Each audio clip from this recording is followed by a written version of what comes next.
distinguished guests, the parade commander is here to invite His Excellency the President of Uganda to go and inspect the parade.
Your Excellencies, our distinguished guests,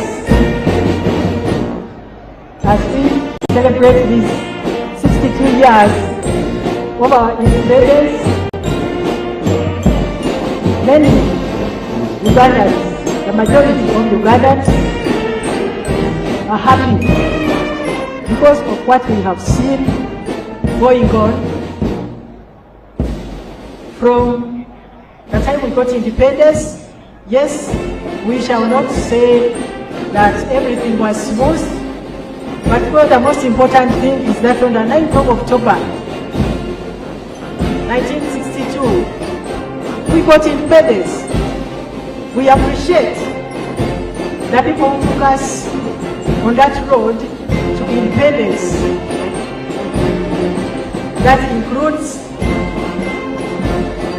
the late Museveni and his team, the Uganda National Union, who went ahead and agitated for independence, and the slogan was self-governance now. That was 1952. But when I look back and I see what went on, yes, we got independence finally in 1962, but it looked like we did not even know what to do with it, because we continued with the system of our colonizers. We continued with the education system because they had actually stifled our African education system. We continued with their security system. But later on, His Excellency Yoweri Kaguta Museveni analyzed the situation and saw that Uganda would never develop unless we did something about real colonialism. The education system was in the interests of the colonizers. Therefore, today, we have a new curriculum. There is an emphasis on science and technology and innovation, so that we can also have the competitive spirit. During the colonial period, we provided raw materials for their industries, and they would take the raw materials, which they had actually forced on us, cotton, coffee, tobacco, for their industries back home, and then for us who would buy their finished goods, which were even more expensive. Today, we are talking about agro-industrialization, value addition, so that even when we are exporting, we export not raw materials, but finished goods. So that is how far we have gone. In their security system,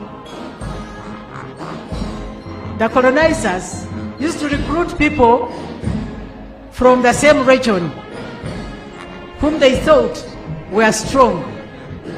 But today, when there is a recruitment exercise, it's nationwide. So that the people you see there, the police, UPDF and prisons, come from all over Uganda.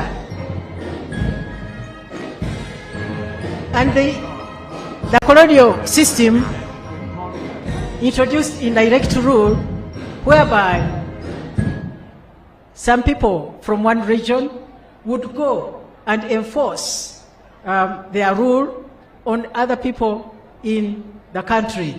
That one caused a lot of sectarianism and maybe hatred.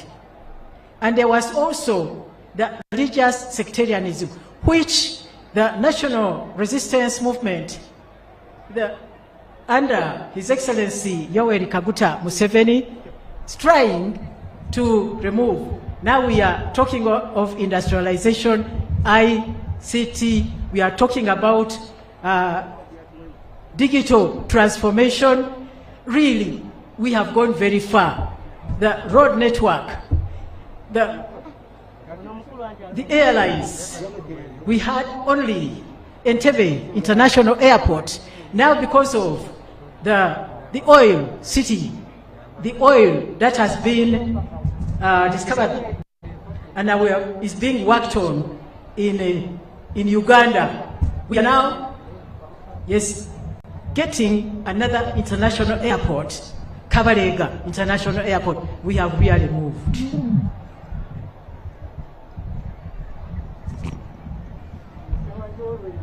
Thank you, Madam Wanguzi. Distinguished guests, His Excellency, the President is now on the last leg of the inspection. He's been invited to inspect the band, and thereafter we shall have the hoisting of the national flag.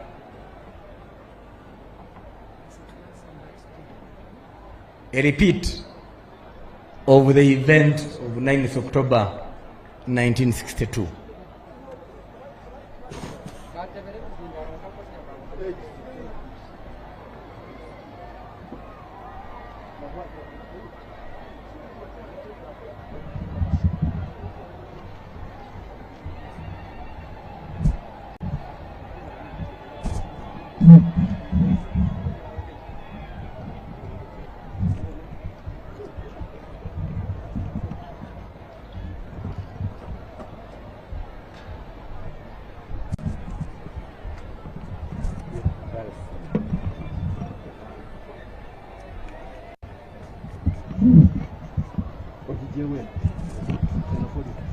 This year's parade, as indicated earlier,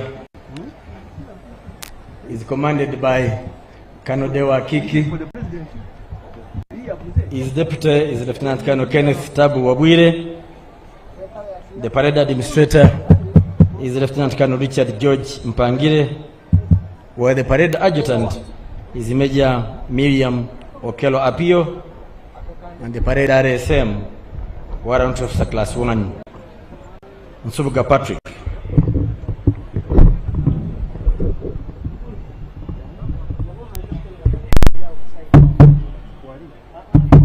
The band commander has also completed.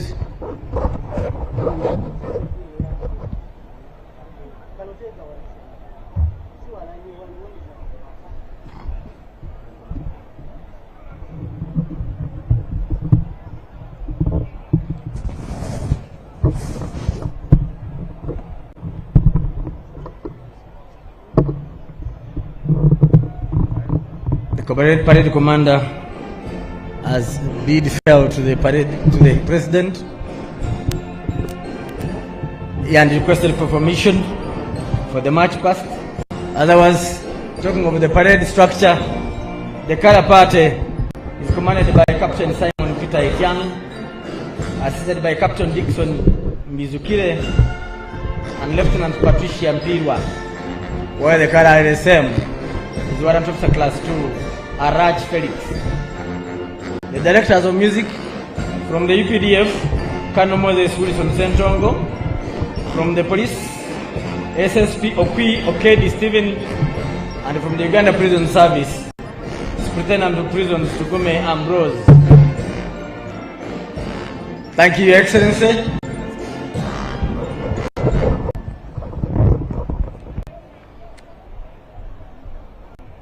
We shall stand to receive the President back and also witness the flag raising ceremony.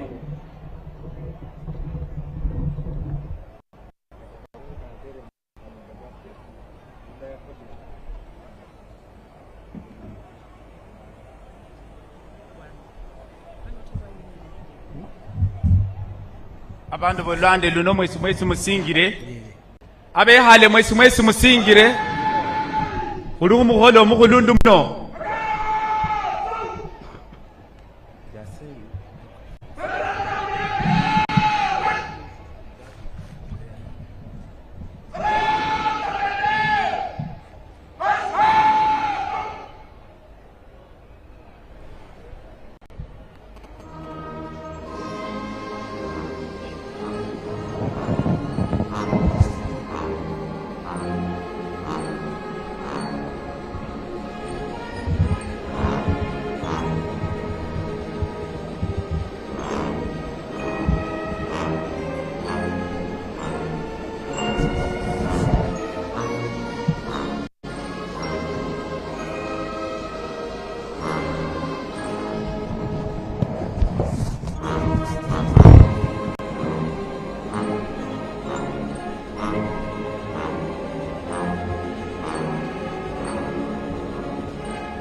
Your Excellency, You may proceed to your seat, sir. I now invite the religious leaders to come and lead us in prayers.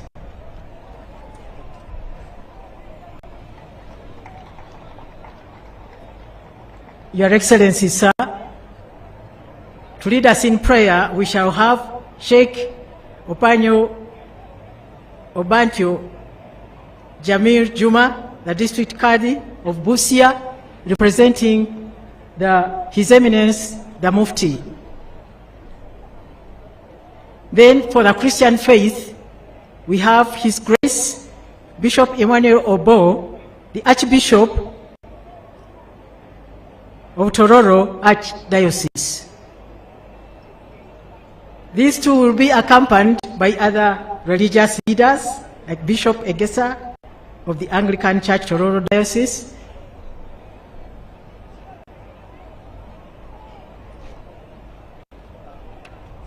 the Orthodox and all the other religious leaders and the Pentecostal Church.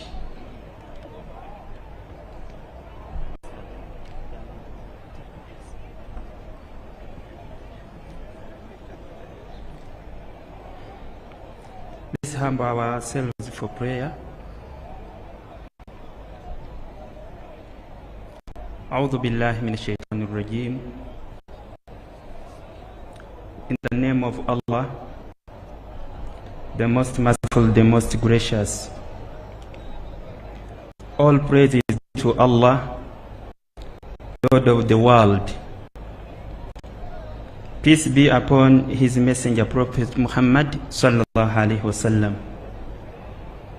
O Allah, bless our country Uganda with peace, security and prosperity. O Allah, guide our humble leader, His Excellency General Yoweri Kaguta Museveni, and the other leaders to righteousness and wisdom. O Allah, unite our hearts and protect our nation from harm. Allah, we seek your help, guidance, forgiveness. We believe and trust in you. We praise you with all goodness. We thank you and do not disbelieve in you. Allah, we pray that this ceremony commences with joy, peace, and at the same time end peacefully. Amen.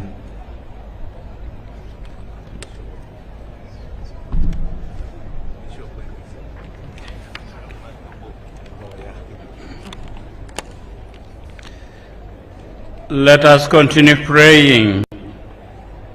O God, our Creator, we offer you grateful thanks and praise for the gift of our beloved country, Uganda, as we celebrate today our 62nd Independence Day anniversary.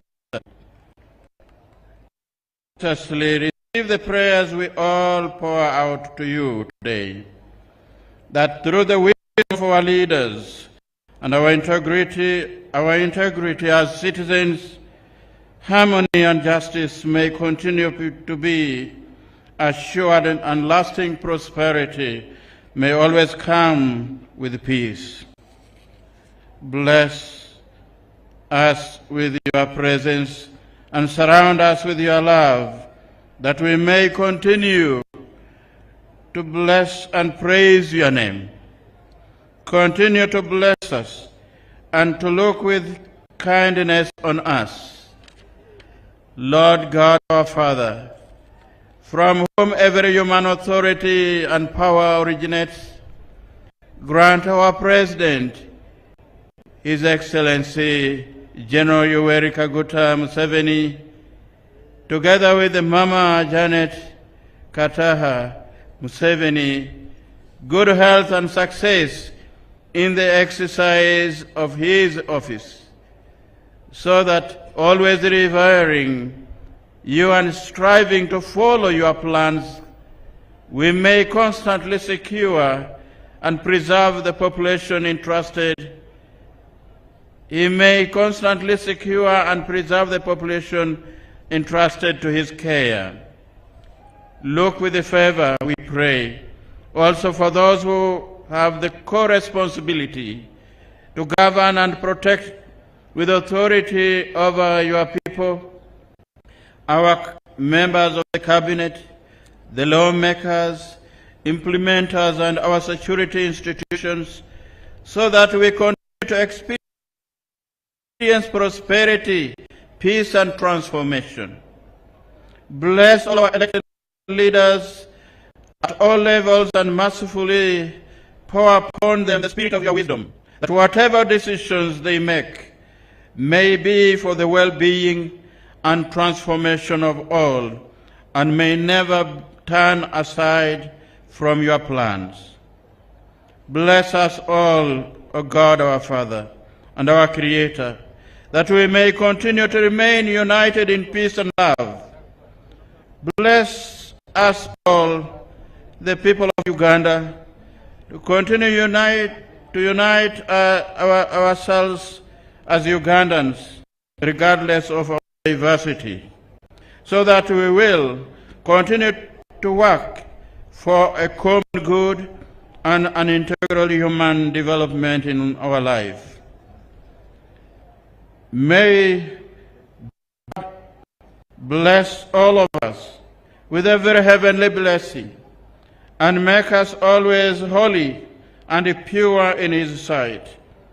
May He pour out in abundance upon us all the riches of His glory, and teach us with the words of truth.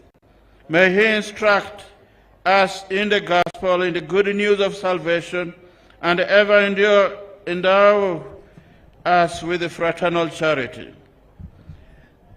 The Lord be with you all, and may the blessings of the Almighty God, the Father, the Son, and the Holy Spirit come down on you and remain with you forever and ever. Amen.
Your Excellency, now we proceed with the march past.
Our distinguished guests, the parade is formed up. It's made of the Uganda People's Defense Forces, the Uganda Police Force, the Uganda Prison Service, and the Uganda Wildlife Authority, the people who protect our natural heritage and the national parks. It's being commanded by Colonel Kiki. Substantively, he is the Deputy Director of Defense Public Information and is deputized by a son of the soil, Lieutenant Colonel Abe. Enjoy the music.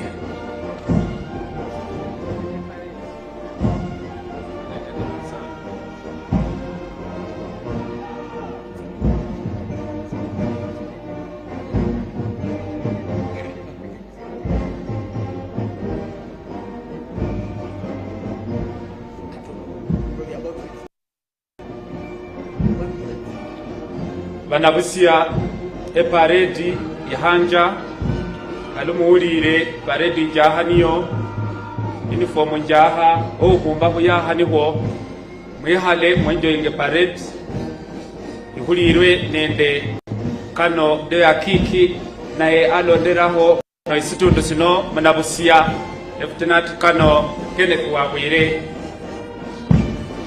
As colors come in, we shall be requested to stand in honor of the colors.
Please resume your seats. Thank you. Enjoy the parade.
Change of tune comes with change of step.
Your Excellencies, as you notice, a new group joins the parade in white t-shirts.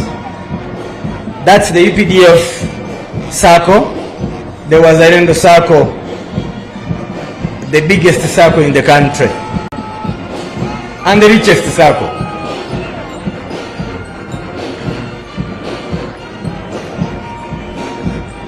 And we must graduate is due. We learned from our neighboring brothers in the Republic of Kenya. They have older circles, and we did benchmark with them. Behind them are UPDF acrobats, showing the skills they have, besides knowing how to deal with enemies of peace.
Thank you for those hands.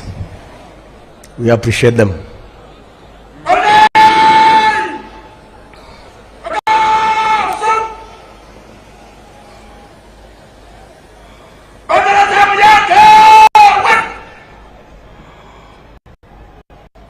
Parade is moving into the order.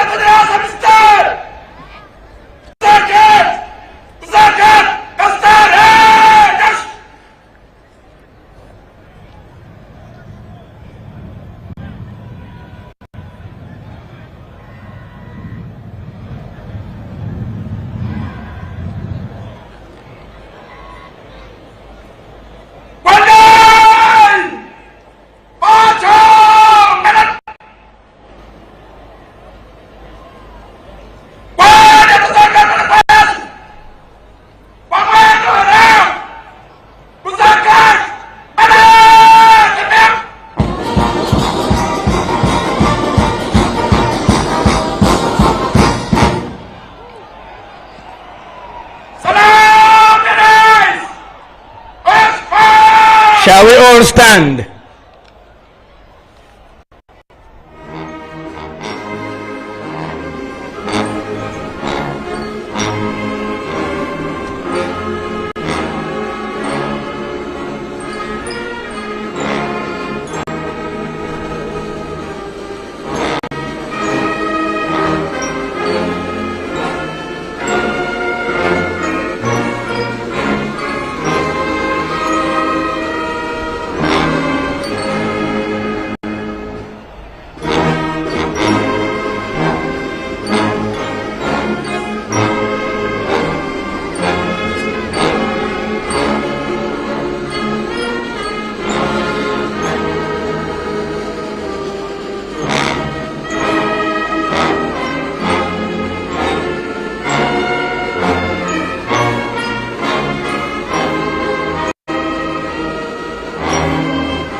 Please take your seats. Please take your seats.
As we come towards the end of the parade commander requests for permission to march off the colors, and soon after we shall have another event, this time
Your Excellency, when we see what is happening today,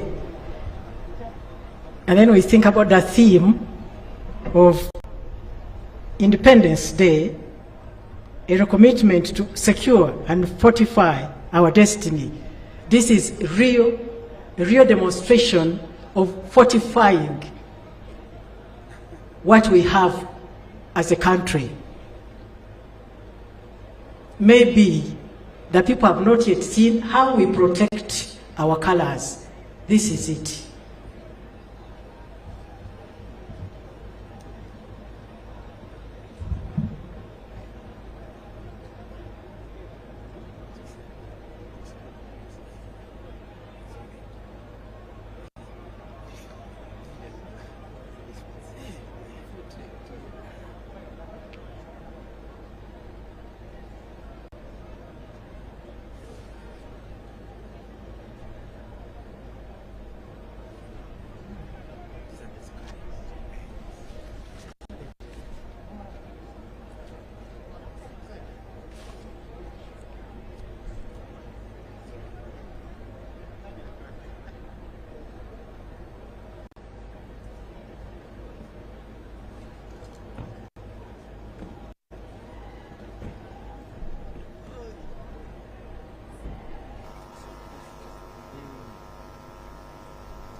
Your Excellency, the way we are securing the colors is the way we should secure what we have achieved in terms of socio-economic transformation, industrialization, the areas of science and technology,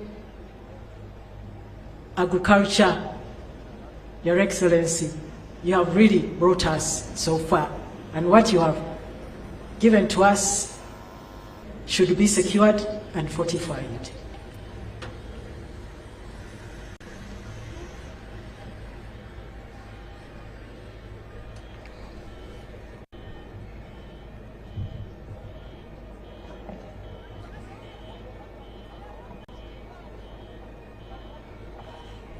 Parade commander is about to hand over to his second in command.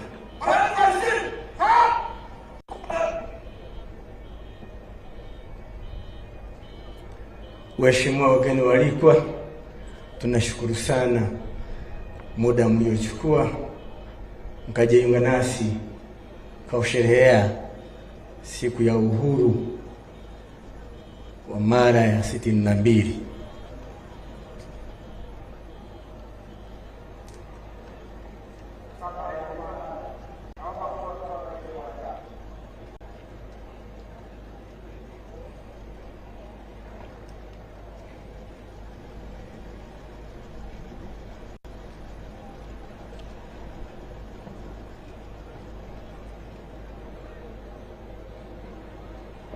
A round of applause for the parade commander as he completes his duty today.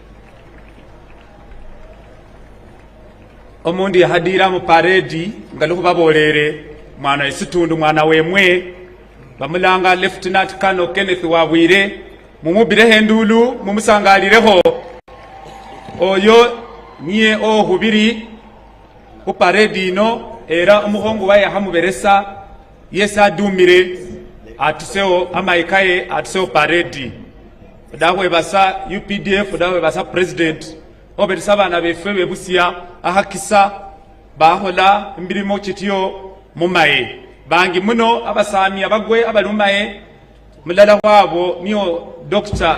Kano Nekesa Victoria ibadola ahihiramaye mu parliament mulala ko bana befe bebusia muno ate yasomera asano musomero ebusibo primary school. Dr. Kano Dr. Kano Nekesa Victoria oyo musawo niye era mulala ku basawo ba president na esa kino abamaye bamudolo bahihira mu parliament dabwe basa president nende bamaye okuberesa abana befe ebusia kana busia bosi bahola emirimo akulu mumaye era bali nabazade abazade balyano abana bemwe mubasomese bengire maye bachokuwebo mukisanga lukubona owasefwe Lieutenant Kano Kenneth Wabwire byaluholano mwebale muno.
Stand by. Stand by.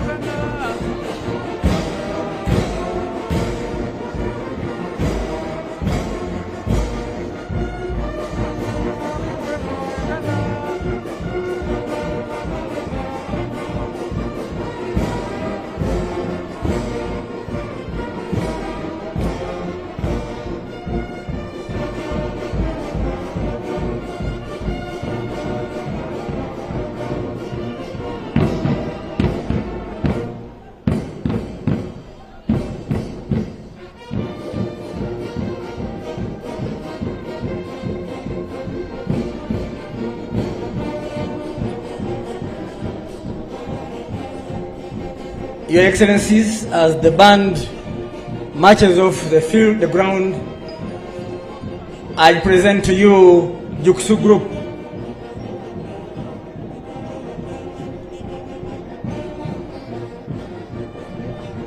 Combat martial arts, please get ready. Combat martial arts.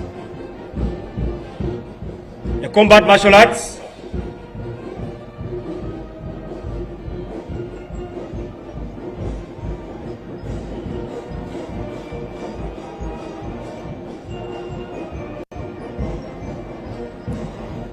Use that space is enough.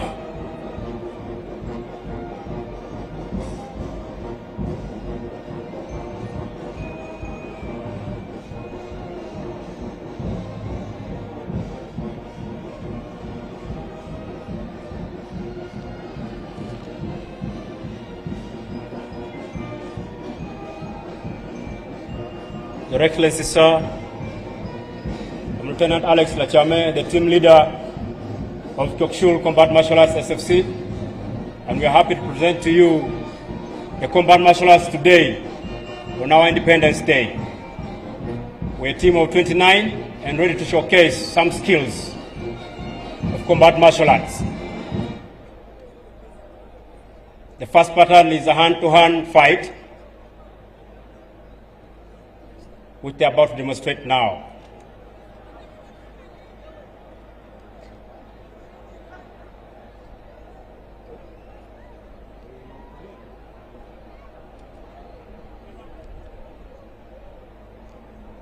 Yes, you can begin.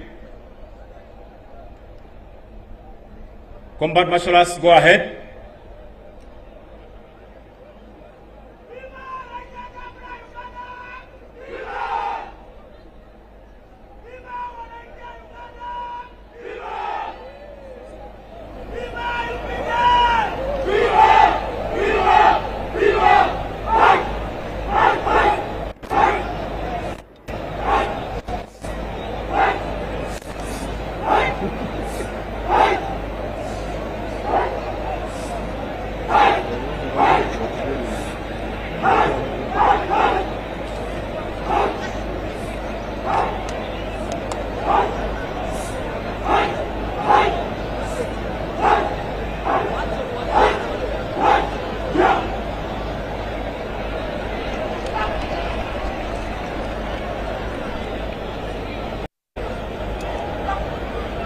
The next action drill, sir, is a one-on-one combat fight.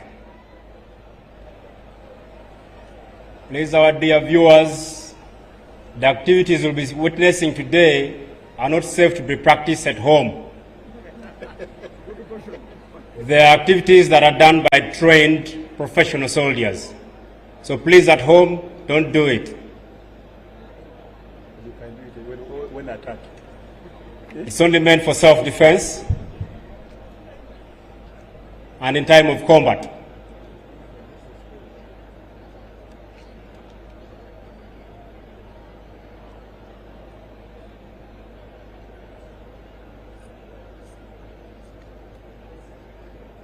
That's a one-to-one combat fight.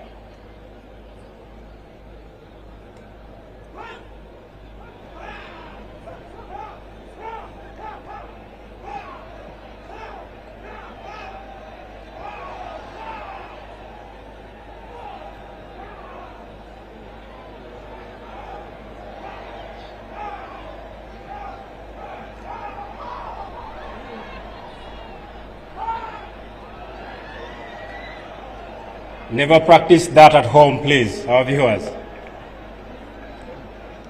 The next action drill is the hand-knife fight. It is a drill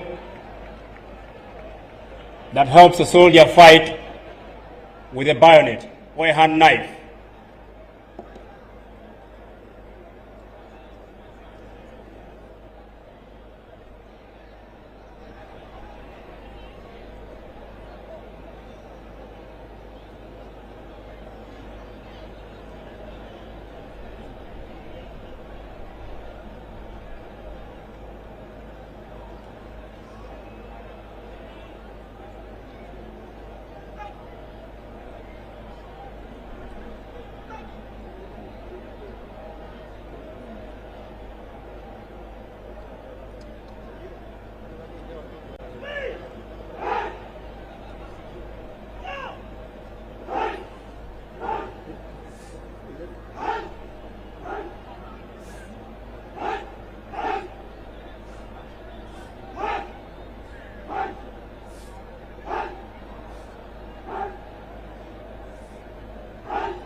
Thank you.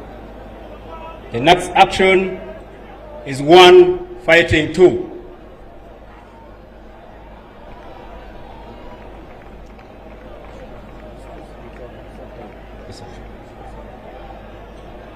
Combat marshals, please work on time.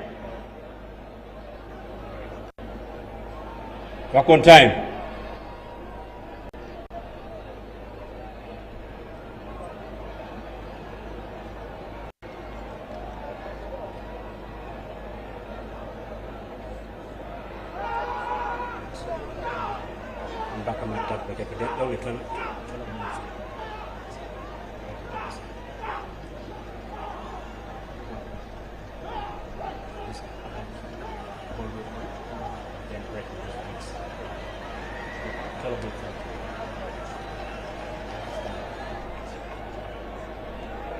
The next action is a cold weapon combination. This helps the soldier to fight with only his weapon when he chooses not to release any bullet.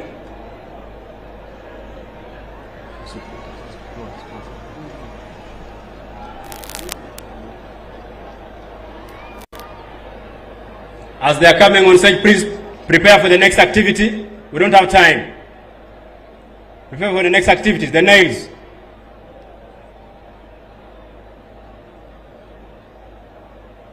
Bring the nails.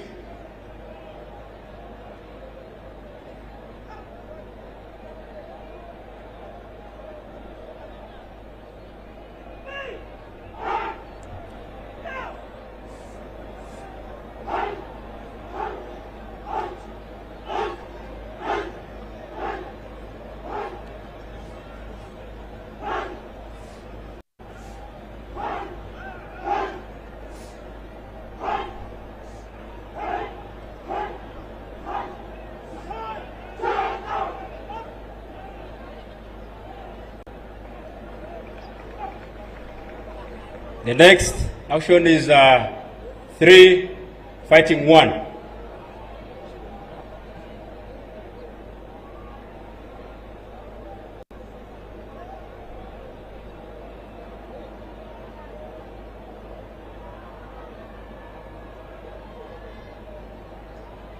Come on, let's go.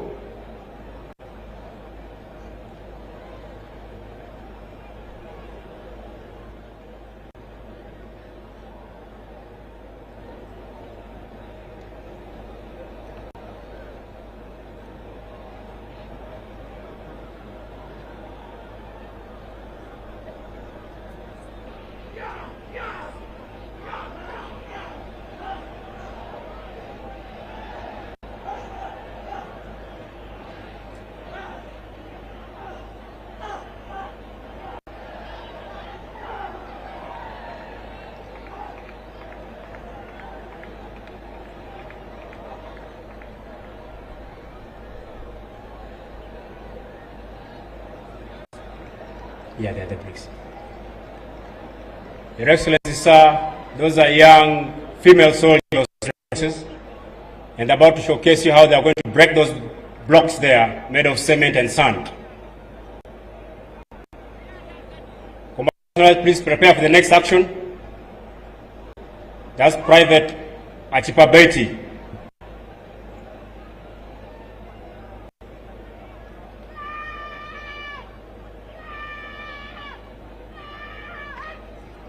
That's it.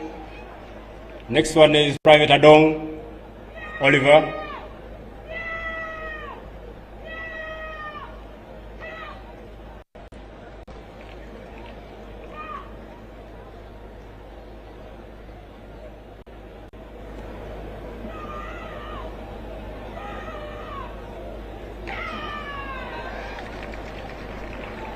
Thank you.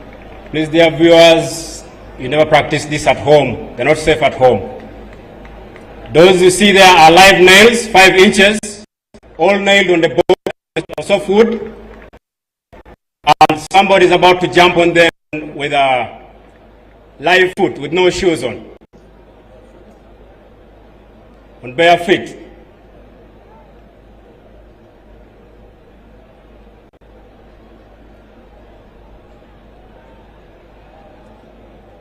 Dear viewers, never practice that at home. It is done by a trained professional.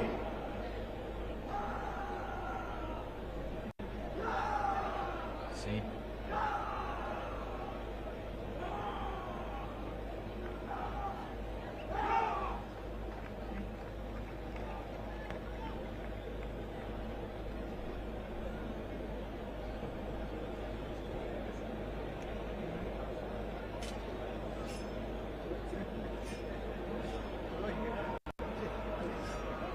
That one is coming to slip on the nail with that bare skin.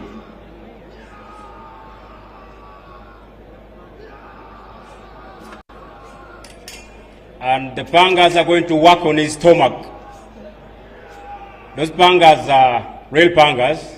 They can work, as you can see. Sharp panga. Cut it. Now those pangas are placed on his stomach with the sharp ends facing his stomach. And the block will be hit with a hammer and it has to break. If it doesn't break, they're not leaving that stage there. That's it.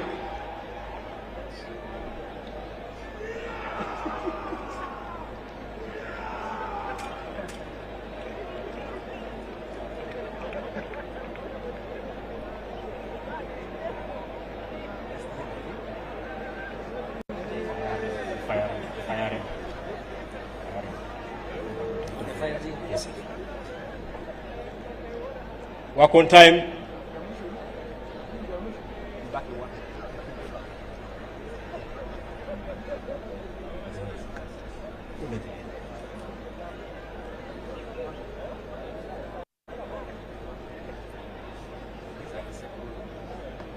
That's the ring of fire, and somebody has to go through it.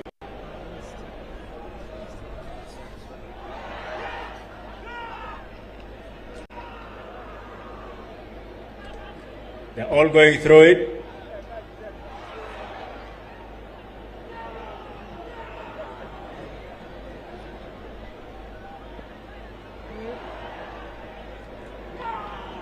Let's work on time, prepare on the last activity.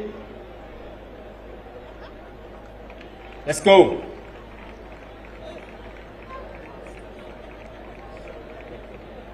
Your Excellency, sir, this last activity is to pay maximum respect to the President of the Republic of Uganda, and those blocks in the hands of those young soldiers are not going to be hit anywhere but on their head, and they have to break.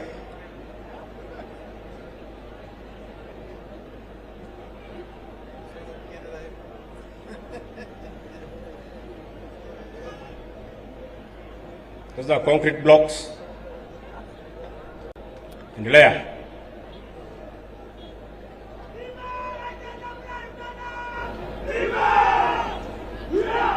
On the head, go. I see. That's the end of the combat martial arts demonstration, sir. We should carry on, sir.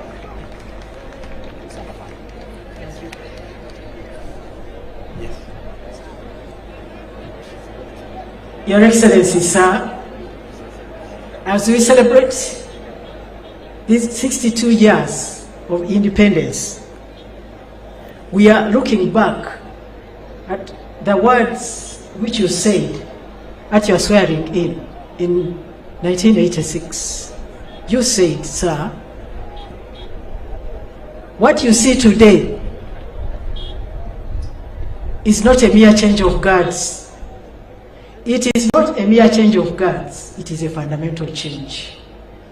Your Excellency, from that time, we saw that it was like an ignition key to the social, economic transformation of this nation, and we have run very fast. Your Excellency, you like reading the Bible. I can compare you with Nehemiah. Nehemiah had to rebuild the walls of Jerusalem. They had been destroyed. He went on and rebuilt those walls with the help of his own people. Yes, he had a lot of threats. In spite of the threats and opposition and criticism, he went on and completed the wall of Jerusalem. And at the same time, he transformed all the systems which had gone bad. These are the words he said at the end. In Nehemiah chapter 5, verse 19, he said this: Remember me with favor, O my God, for all I have done for these people. That is what he said. Remember me with favor, O my God, for all I have done for these people. Your Excellency, you have not only done this thing for us, but even for Africa and the world at large. Therefore, we congratulate you on this occasion. Your Excellency, at this juncture, we would like to hand over to the Director of Ceremonies for today, Honorable Millie Babirye Babalanda, the Minister for the Presidency. She is the Director of Ceremonies. I have been one of the Assistant Directors of Ceremonies. My name is Alice Muwanguzi, Special Presidential Assistant in the Office of the President, and I have been working with two other people. Your Excellency, my name is Dennis Nyangweso. I am the Member of Parliament for Samiavugwe Central, the constituency which is hosting you today.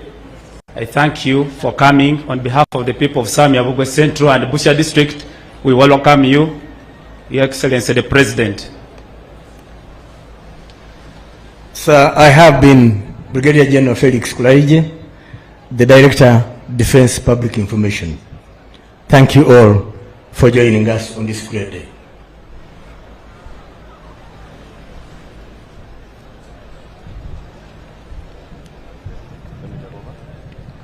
Your Excellency, President of the Republic of Uganda, Commander-in-Chief of the Uganda People's Defense Forces,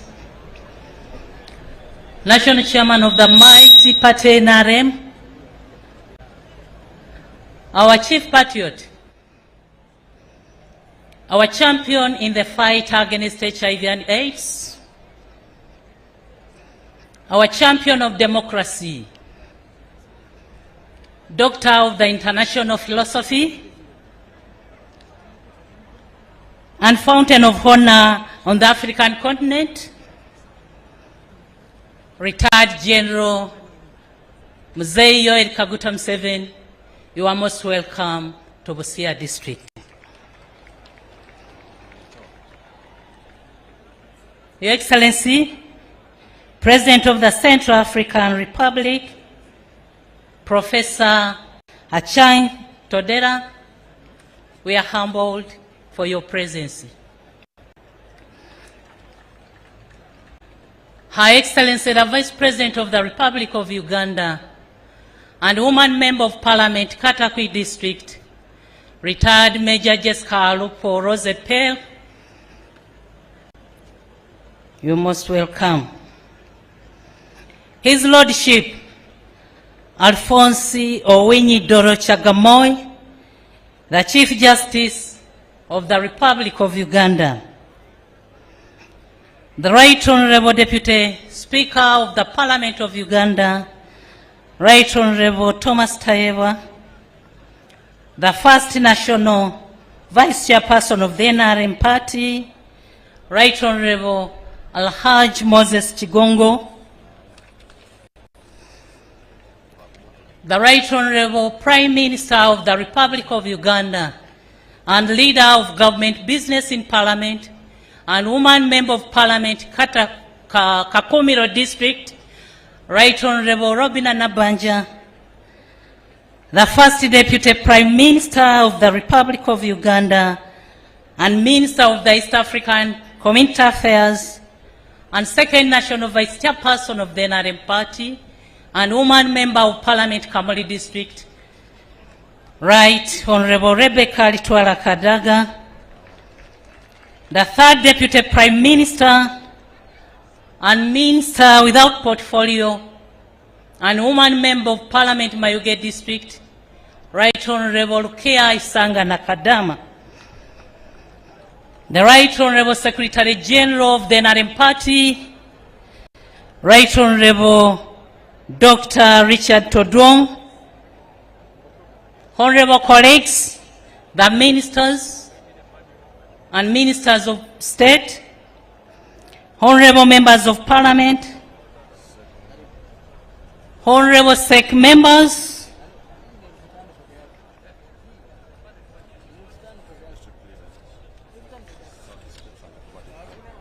led by you, Your Excellency, as our chairperson of the National NRM Party,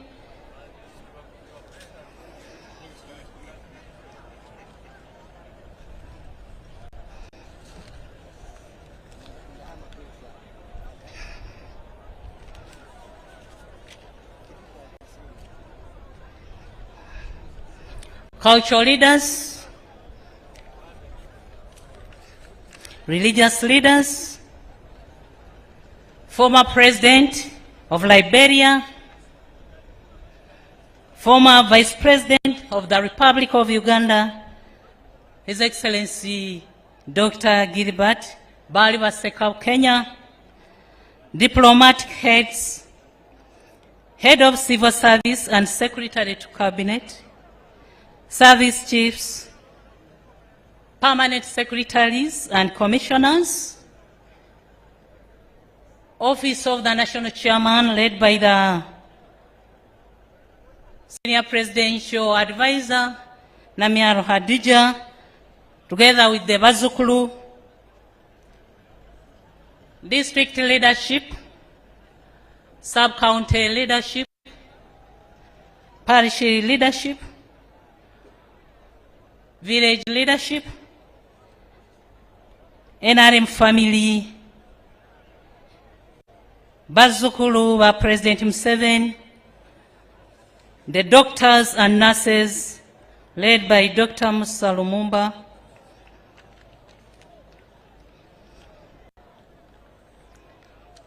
ladies and gentlemen, God is good, and all that time, Happy Independence Day celebrations to Ugandans. Your Excellency, allow me on behalf of the National Organizing Committee to welcome you and all our guests to Busia Teachers Demonstration Primary School grounds here in Masafu Town Council, Busia District. You are all welcome to this year's Independence Day celebrations. Abandu be Busia mulio, mwebala okuwagira President Museveni, mwebala okuwagira NRM. Your Excellency, sir, Uganda is marking 62 years of self-rule, and this year's celebrations are coming after exactly 124 years since the signing of the 1900 Buganda Agreement, which is considered the turning point of entrenching colonialism and colonial rule in Uganda. This agreement introduced the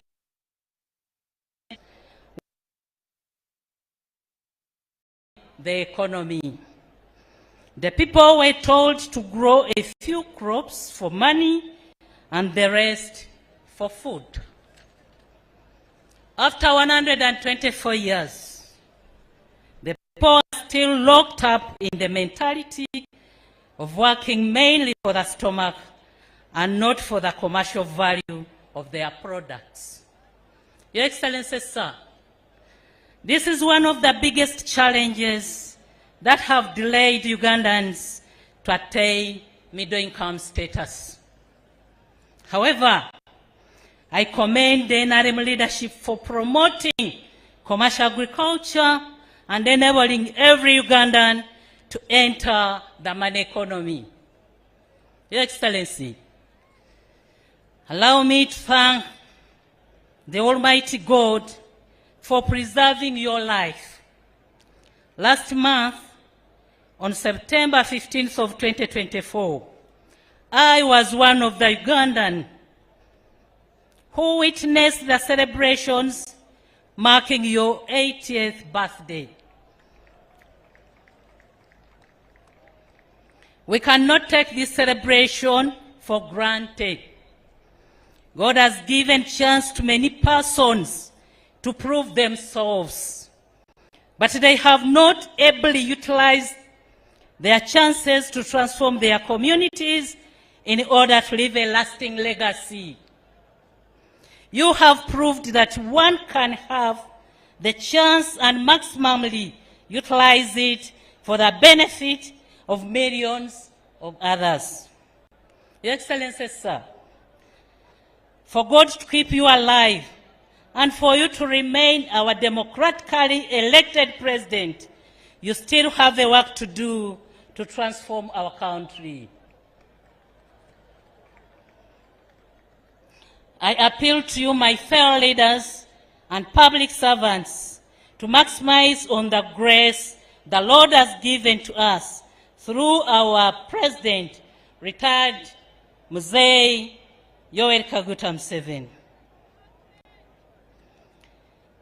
If all of us listened and did what we were supposed to do, our country would be highly developed by now. We have been slow to understand and appreciate the President's message of developing our country through value additions and manufacturing. Yet this is the only way Uganda can develop in the 21st century. Your Excellency, sir, the report from IGG on corruption is highly disturbing. Yet it is politicians and civil servants and not the wananchi that are implicated. Your Excellency, sir,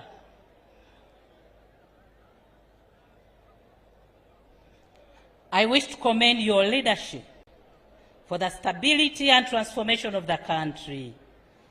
You have also nurtured many young leaders. After 62 years of independence, we have built a critical mass of leaders. The only challenge remaining is to work on their capacity to deliver services to the people. As I conclude, Your Excellency, allow me to let you know that we conducted a medical camp of eye screening in the office of the President through Chancery with Bazungu EV Dr. Humphrey. Number of people screened were 1,005. Cataracts identified were 300. Other surgeries were 105. Reading glasses issued were 700 pieces. Thank you, Dr. Humphrey.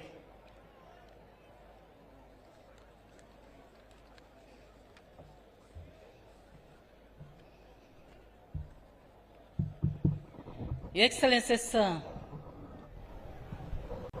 allow me to introduce to you the presidential delegations we are celebrating with this Independence Day. Your Excellency, next to you is His Excellency Professor Faustin Achang Todera, President of the Central African Republic.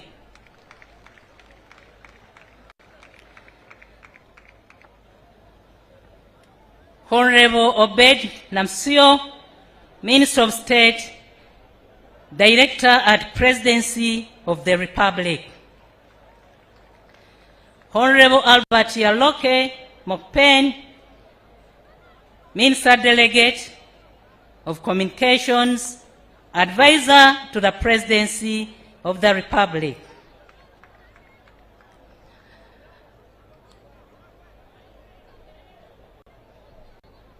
His Excellency Fred Mathurin Mapoka, Ambassador, Director General of State, Protocol. Honorable Ande Dongpo, Advisor, Private Officer Attaché to the Head of State. Left Colonel Gillis August Onanga, Bodyguard of the Head of State. Miss Raisa Helen Ndoumakato, Attaché to the Presidency of the Republic. Your Excellency, below is the ministerial delegation. Honorable Jean Wibro Sako, Minister of State in charge of disarmament, demobilization, reintegration, repatriation, and the follow-up of the political agreement for peace and reconciliation.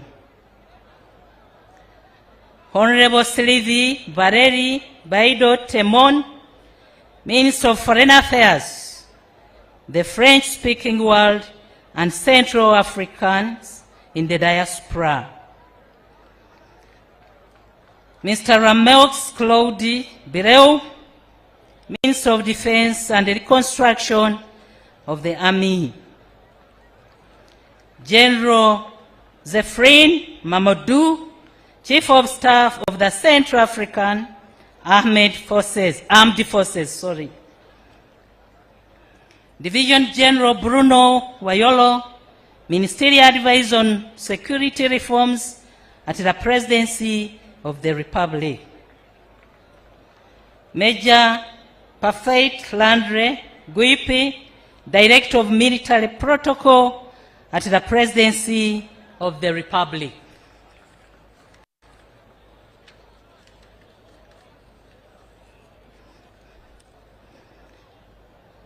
Mr. Clark Malthus Urich Sebirot, Aide-de-Camp to the Minister of National Defense. Honorable Hippolyte Mabo, Director at the Presidency of the Republic.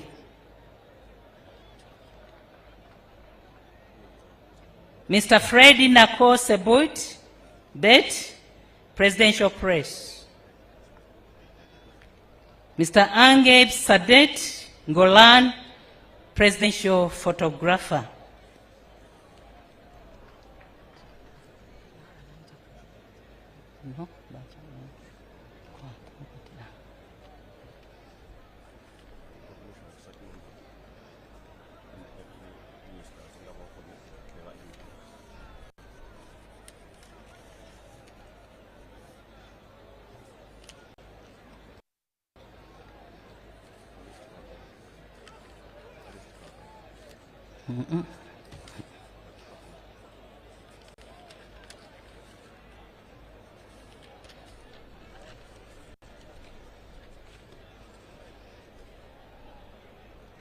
Your Excellency, as I conclude, allow me to let you know that my first posting in government service was here in Busia district as Deputy RDC.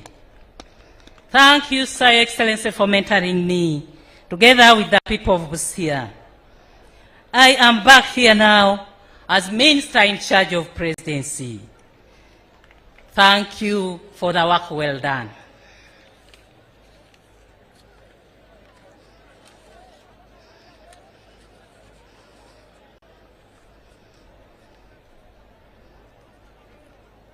Your Excellency, and with your permission, allow me to introduce to you the Right Honorable Moses Chigongo, the Vice Chairperson. These are members of the Central Executive Committee, sir. The Vice Chairperson of the NRM Party, Alhaj Moses Chigongo, is here with us, Your Excellency.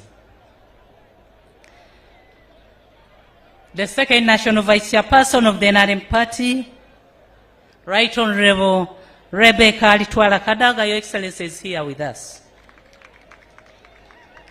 The Right Honorable Dr. Richard Todrong, the National Secretary General of the Might Party NRM, Your Excellency, is here also.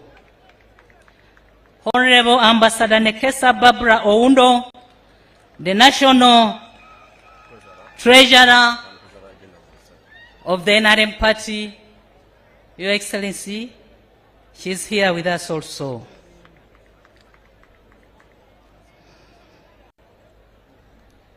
I wish to commend the district leadership of Busia, the RDCs of Busia,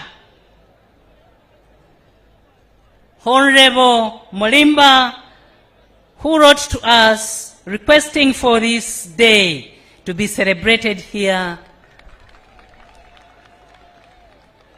Honorable Babula Nekesa Oundo, and all leaders of Busia district, and all the people of Busia district for working together to have this colorful event. I thank the Presidential Press Unit and the Media Center for ensuring that this event is relayed live on television and radio. I thank the members of the National Organizing Committee led by Haj Yunus Kakande for the excellent coordination. Lastly, Your Excellency, I wish to thank the UPDF for the wonderful innovation of transforming the parade from the traditional style to the impressive demonstration we have witnessed today. I thank you all.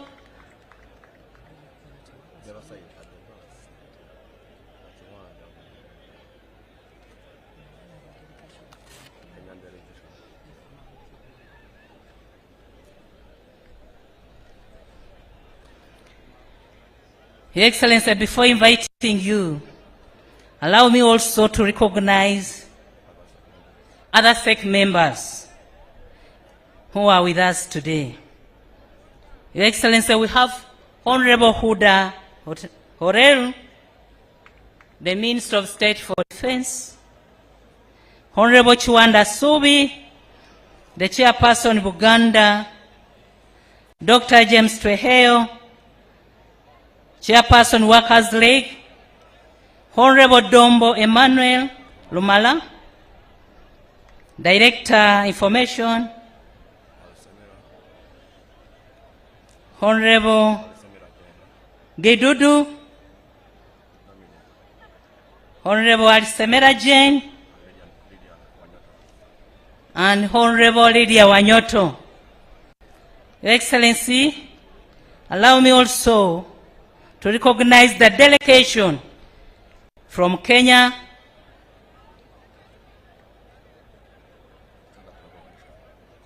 can you please stand up for recognition?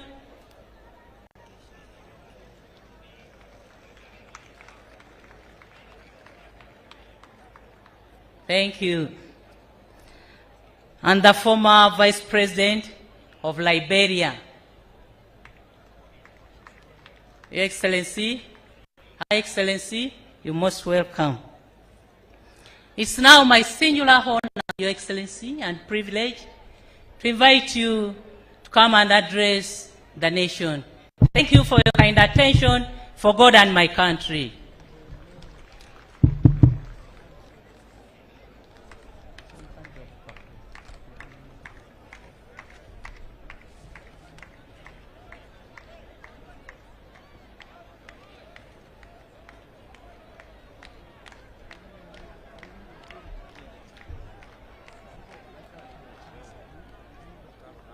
Abe Busia Murio. Abe Busia Murio Mutie. Muri Burungi.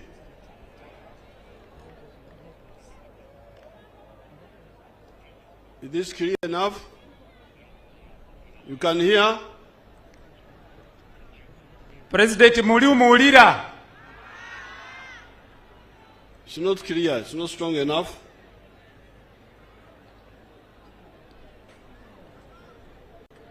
His Excellency Professor Tawadera President of the Central African Republic, Her Excellency the Vice President of Uganda, and all the other state and party leaders, the cultural leaders, the religious leaders, and the leaders of UPDF, as well as all the other political leaders. I will speak in English,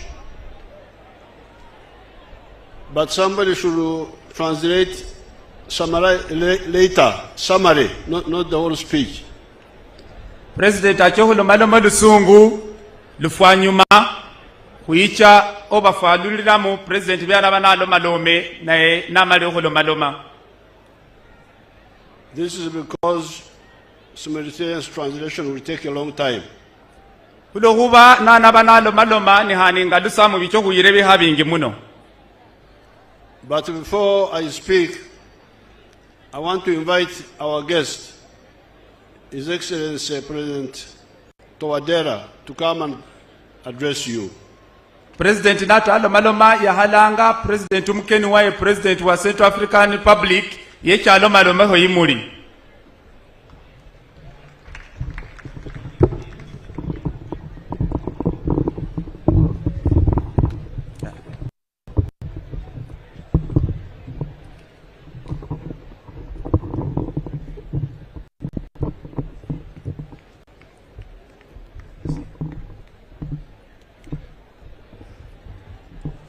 Monsieur le Président Yoweri Museveni, peuple d'Ouganda, je voudrais tout d'abord President Yoweri Museveni, the President of Uganda. Je voudrais tout d'abord adresser mes remerciements I would like first of all to express my deep appreciation and thanks. Mes remerciements au président Yoweri Museveni pour son invitation. Great thanks to His Excellency President Museveni for his invitation to come and participate in this important celebration. Nous en sommes très très honorés. We are very much honored pour participer à cette célébration de 62e anniversaire de l'indépendance de l'Ouganda. We are indeed very blessed to be present in celebrating the 62nd independence anniversary of his country. Nous souhaitons donc bon anniversaire, bonne fête de l'indépendance à tout le peuple ougandais sous le leadership du président Yoweri Museveni, qui est le leader incontesté, le leader du panafricanisme, de la lutte contre le colonialisme et le néocolonialisme. Allow me to specifically thank President Yoweri Museveni for effectively representing the people of Uganda since many years, and to thank the participation of his people in celebrating the 62nd independence anniversary today. Qui a su transformer l'Ouganda, amener la paix, consolider la réconciliation. He has indeed transformed Uganda into a good country of national reconciliation. Nous sommes venus ici parce que c'est un modèle et que c'est un modèle qui nous inspire. We came here because he is a person that inspires us a lot.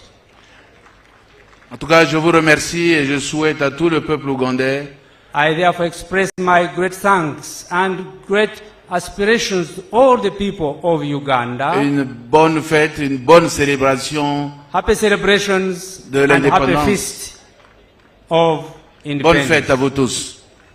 Happy celebrations to all of you.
I want first of all to thank His Excellency President Touadera. Je tiens d'abord à remercier infiniment le président Touadera. You don't have to translate because he has got this. You can translate these few words, then he has got the speech. I want to thank him for agreeing to join us for these independence celebrations.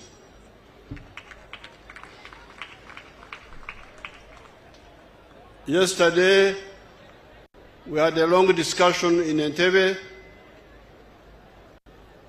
and Central Africa will become a very good trading partner with East Africa.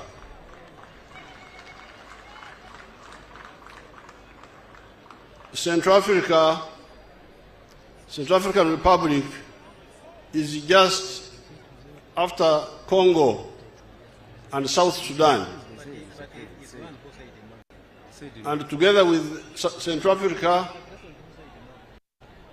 we want to persuade the government of Congo and the government of South Sudan that we work on the roads from Arua to Isiro in Congo to Obo in Central African Republic. And then we need to persuade the government of South Sudan for a road through Yei, Meridi, Yambio, up to Central African Republic. Then East Africa will be linked by road at least with Central African Republic and beyond. As we are working on that, I invite the Uganda Airlines to look at the possibility, and our air cargo companies, to look at the possibility of flying to Bangui a few times, even if it is not daily, but some few times, so that we can link up with our brothers there and sisters. Secondly, I want to congratulate General Museveni Akyaliddeko Abe, the new CDF, for rationalizing the parade.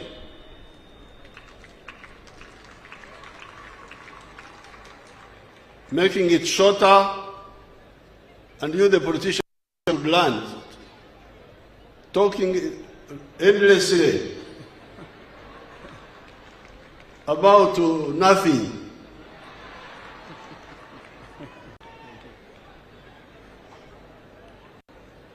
I want to congratulate the army. Instead of the parade staying there the whole day standing, now they have done their work and they have gone. So I want to congratulate General Muhoozi for bringing that rationality. The old parade, we got it from our brothers, but it is time to reform them. I congratulate them. Muliye mutiye. Muliye mutiye. Habari. Nyinyi Wasamia na Wakenya na Wasalimia. Salamu kwa wote.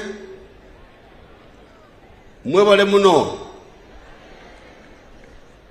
I congratulate all Ugandans on this 62nd anniversary of Uganda's independence.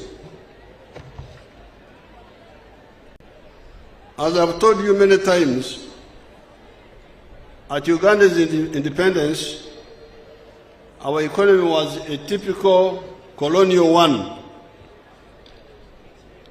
characterized by being an enclave, meaning island economy of 3 C's and 3 T's, as was being described by the colonists themselves.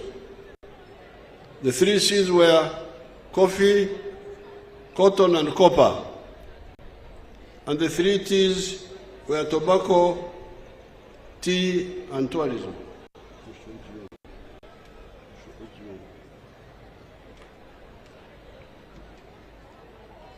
These formed a small island of modernity and money economy, surrounded by a sea of no money, subsistence economic activities, underdevelopment, and poverty.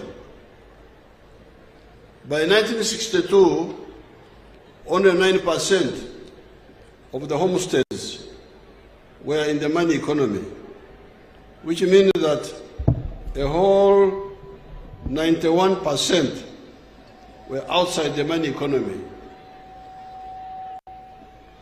Being outside the money economy meant poor housing, no education for the children, no clean water, poor nutrition, poor health, and poverty. On account of the wrong ideology of the politics of identity, tribes, religion, and gender chauvinism, the country was divided and unstable.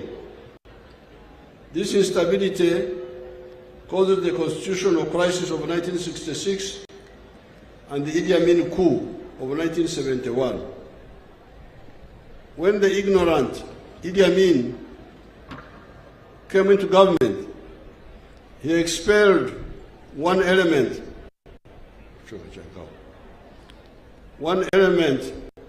of our entrepreneurial class, the Asians. And by 1986, when the NRM came to power, the small colonial enclave of the 3 C's and 3 T's had collapsed. Only coffee and tobacco were still limping on.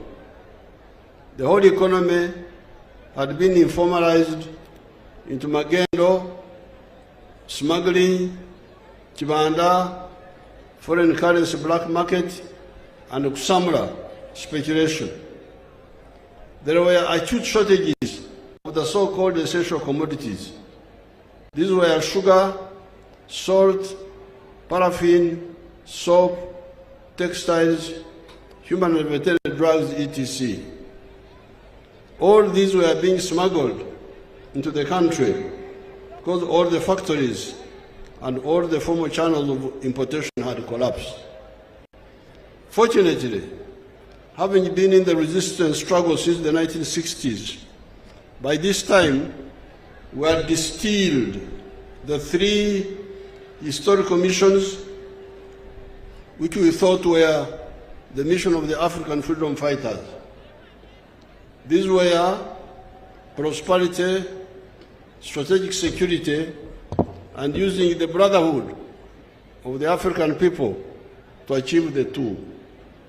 The question was, and it still is, did Africans need and deserve prosperity and affluence just like other people in some few places in the world were enjoying by that time, or not? Swala lilikuwa Mwafrika anastahili kuwa na maisha mazuri, maisha ya utajiri, au ni lazima abaki kwenye umaskini? Hili lilikuwa swala la kwanza. Wakati tulikuwa tunaangalia maneno yetu ya hapa. By 1960, the affluence was only in Western Europe, North America, and Japan. Mwaka 1960, sehemu 3 za dunia peke yake ndizo zilikuwa na maisha ya utajiri. Europe Magharibi, North America na Japan. Wengine wote walikuwa kwenye umaskini wakati huo. The rest of the world was in poverty. Our answer to that question was yes, the Africans needed and deserved prosperity and affluence, just like those mentioned above had achieved. Then the next question was, where then does prosperity come from?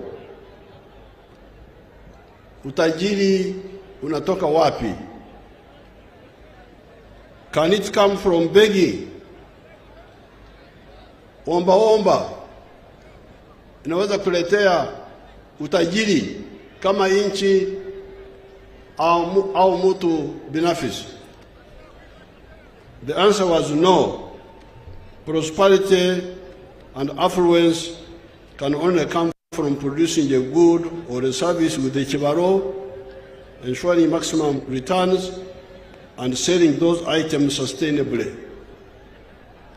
Jibu letu lilikuwa kwamba utajiri unatokana na kila mtu mzima kushiriki kwenye kuzalisha bidhaa au huduma na kuuza hizo bidhaa na watu kulipa kwa huduma yako ambayo umewatolea.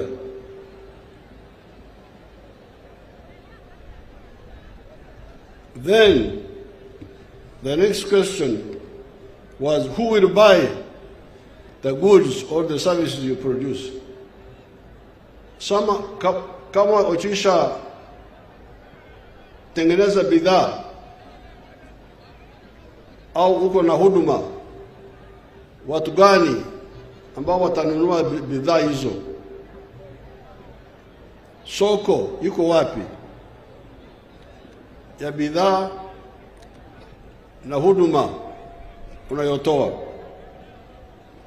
This is when our search for prosperity and affluence brought us into collision with the prevailing pseudo-ideology of that time in Uganda and many parts of the world. This was the ideology and the politics of highlighting the importance of identity of tribes, religion, and gender chauvinism.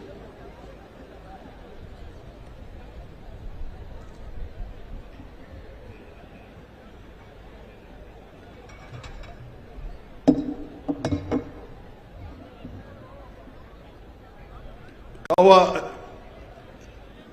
inanisaidia kwa throat.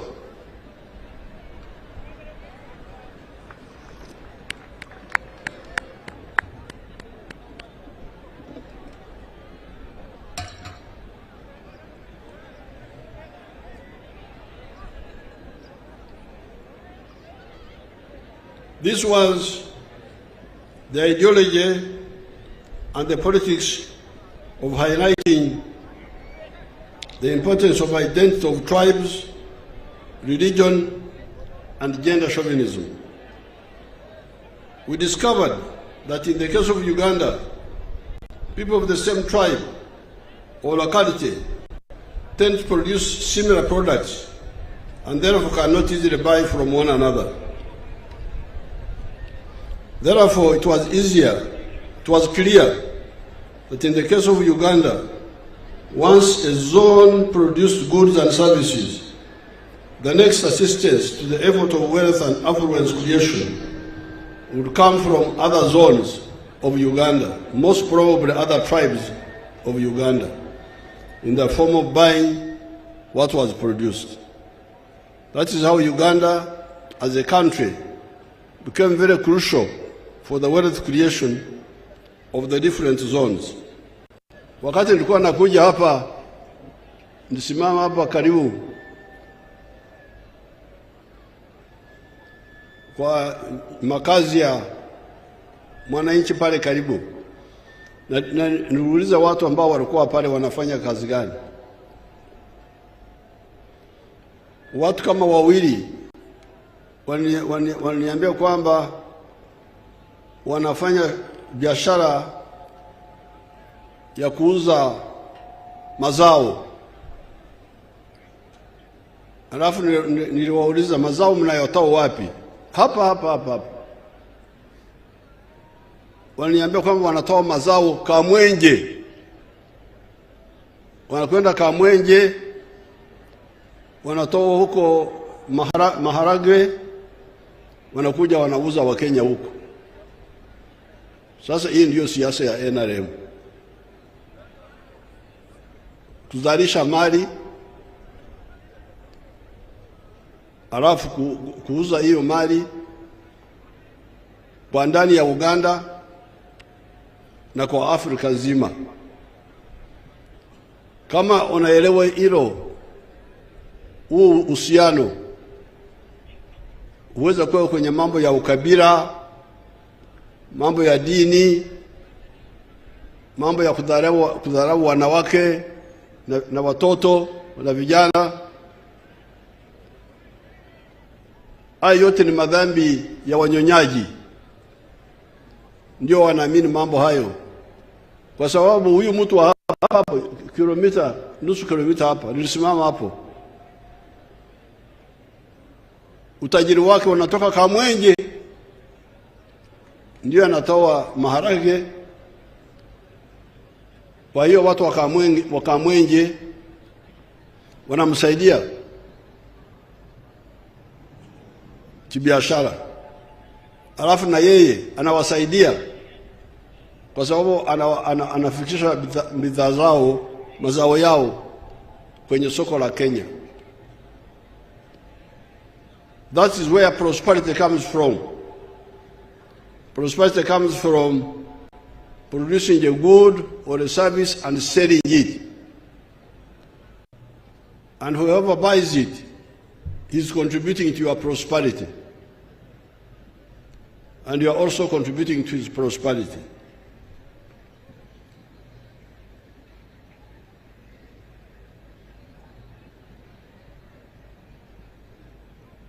We discovered that in the case of Uganda, people of the same tribe or locality tend to produce similar products and therefore cannot easily buy from one another.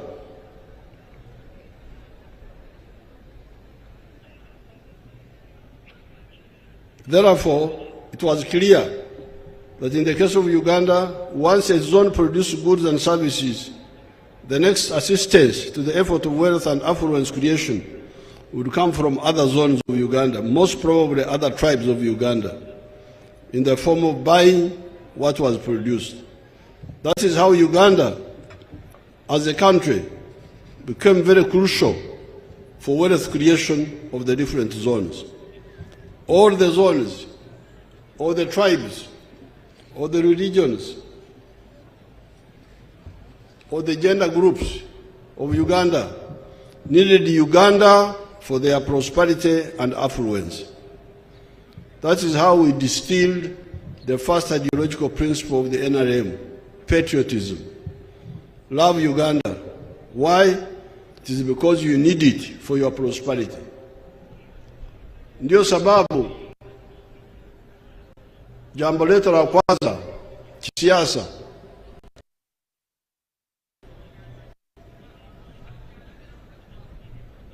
ni jambo la uzalendo.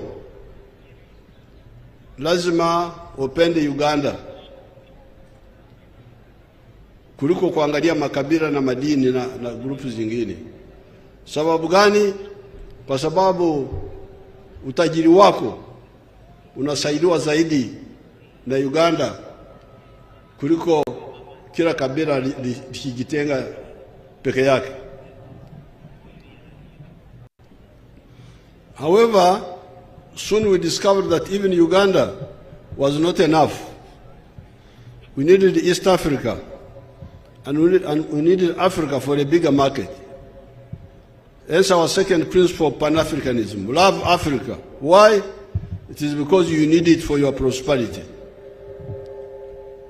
Soko la ndani ya Uganda halitoshi. Soko la Kenya halitoshi wazalishaji mali wa Kenya. Tangu mwaka 64 mfuko wangu, wakati bado niko mtoto wa shule, ulikuwa unasaidia wa Kenya kwa kununua bidhaa kutoka Kenya. Kule kwetu mbali Mbarara walikuwa wanaleta maziwa kwenye karatasi zenye chapa ya KCC, Kenya Cooperative Creameries, something like that.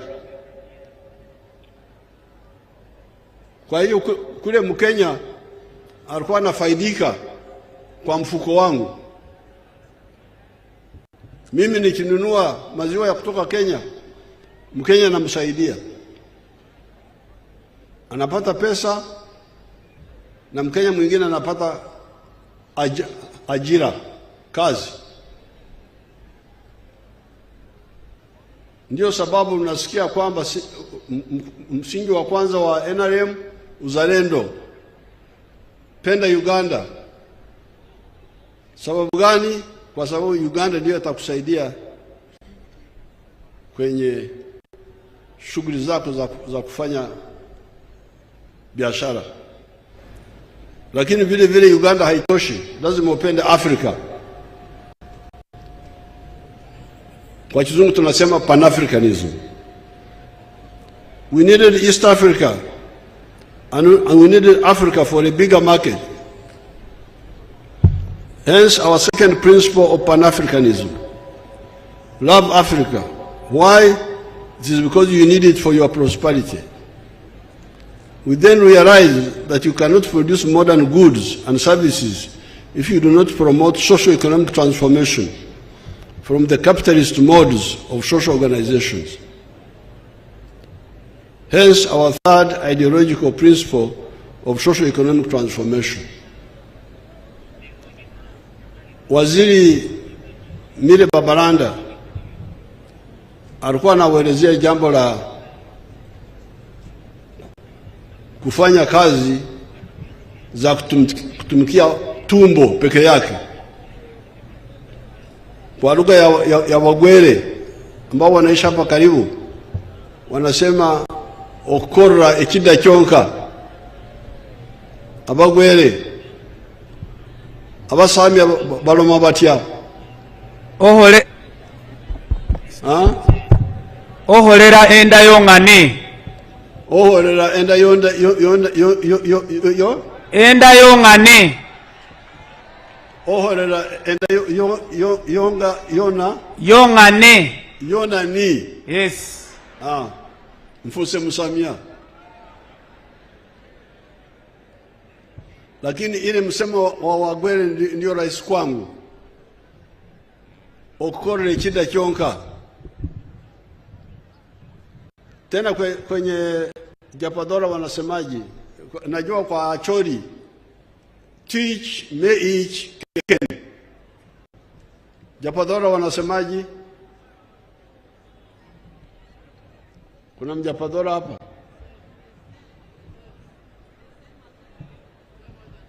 Where is my talkative girl? Opendi.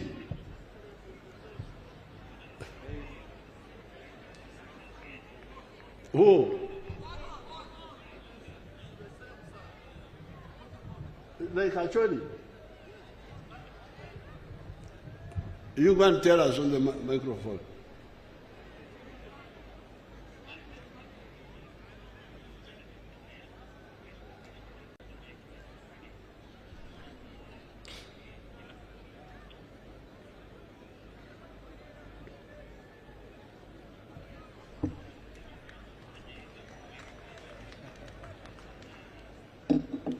Good for his exercise.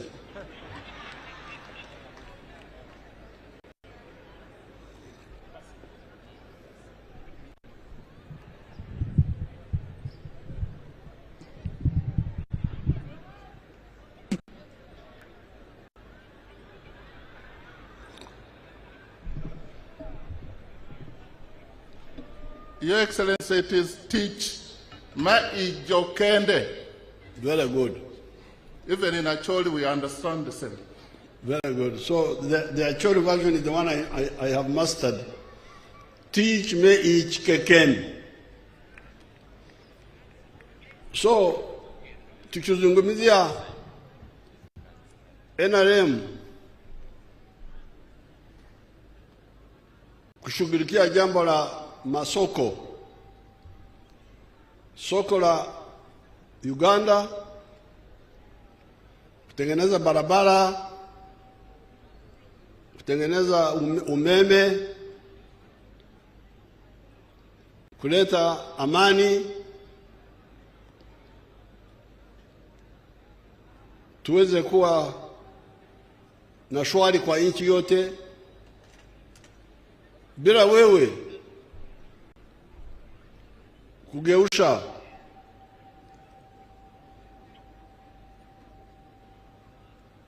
maisha yako, unaweza kukosa fursa hii. Ndio tunasema kila mmoja lazima ajifunze dasturi ya kushughulikia mambo ya chakula, lakini vile vile vitu vya kumletea pesa mfukononi.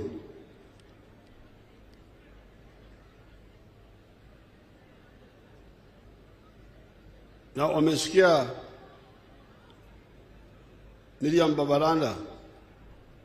Mariam alikuwa anasema bado watu wengi wako kwenye hali ya kutumikia tumbo peke yake, na baadaye nitakuja kujigusia. Therefore, our third ideological principle is socio-economic transformation.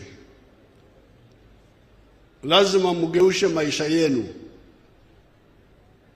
mtoke kwenye hali ya kutumikia tumbo peke yake, mwe kwenye hali ya kutumikia tumbo na kitu cha kuweka mfukoni. The final ideological principle we distilled was democracy, so that the people are able to hold their leaders accountable,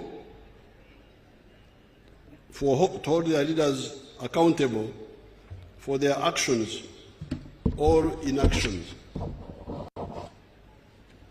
The second historical mission we distilled was strategic security.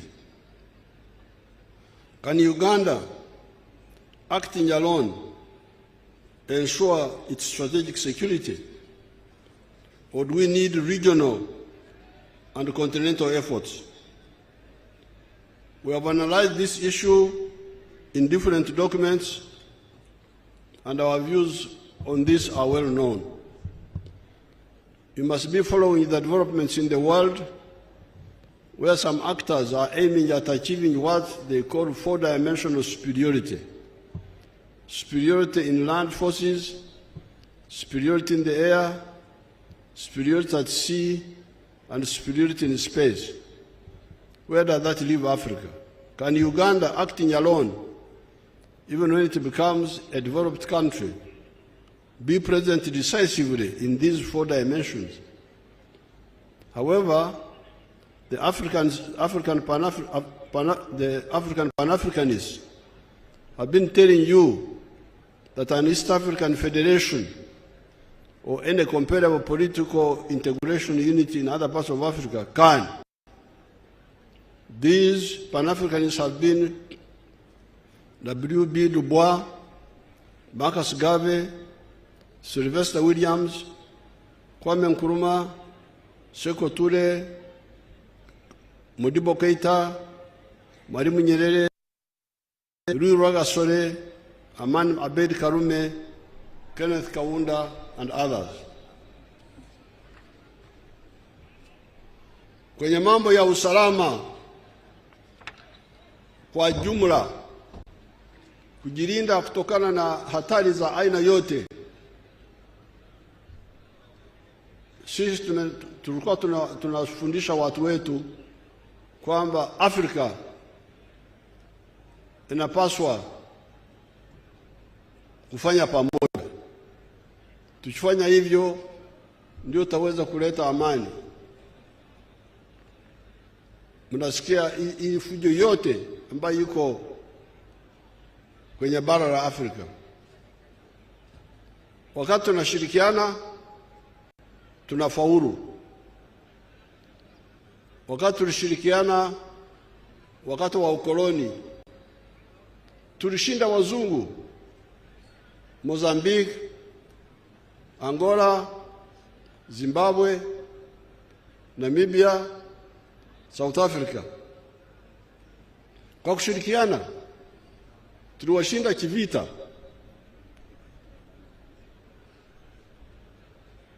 Kwa hiyo matatizo mnavyosikia Afrika ambayo bado yapo ni kwa sababu kosa moja ni kwa kutashirikiana. Ndio nimefurahi kuona rais wa Central African Republic kuja hapa kusudi tuzungumzie mambo ya kushirikiana kwenye mambo ya aina mbalimbali ikiwemo usalama. The third historical mission that we distilled was the similarity and linkages among the now 1.5 billion people of Africa. You always hear stories of the parasites, of how Africans are divided among tribes that are always fighting one another, etc., etc. The NRM, being the force of wealth creators, right from the beginning, held in contempt these positions. In reality, the now 1.5 billion people of Africa belong to 4 linguistic groups. The Niger Congo, those are the Bantu and the Kwa, the Nilo-Saharan, the Afro-Asiatic, and the Khoisan. Besides, you find linkages among these groups.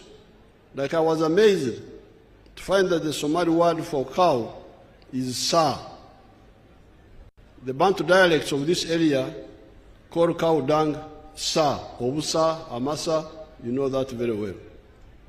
Yet the Somali language would be a part of the Nilo-Saharan, while the Bantu dialects belong to the Niger Congo.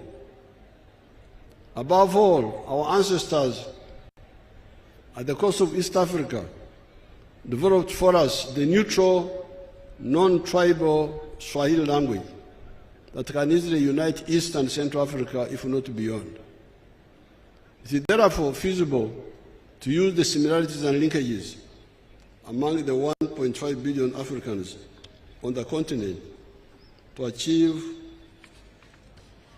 powerful economic and, in some cases, even political integration to ensure our prosperity and guarantee our strategic security.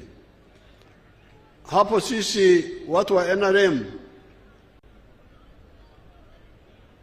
mu Uganda bagamba nti tuzimula. Tunaona kama na aibu watu ambao hawaone uhusiano wakati wa Afrika na umoja wao. Hapa Uganda kuna Wasamia, Kenya kuna Wasamia. Kuna Waluo hapa Kenya, kuna Waluo wa kwetu, Wajapadora, Waacholi, Walangi. Wateso wako huko, Wateso wako Uganda, Bagisu na Baluya wengine. Kwa nini watu wa Afrika hawatumia umoja huo kushughulikia shida zao. Hii ndiyo line ya NIM. Kutumia undugu kushughulikia mambo ya utajiri na mambo ya usalama. Bahati nzuri tuko hata na lugha ya Kiswahili ambayo haina mwenyewe.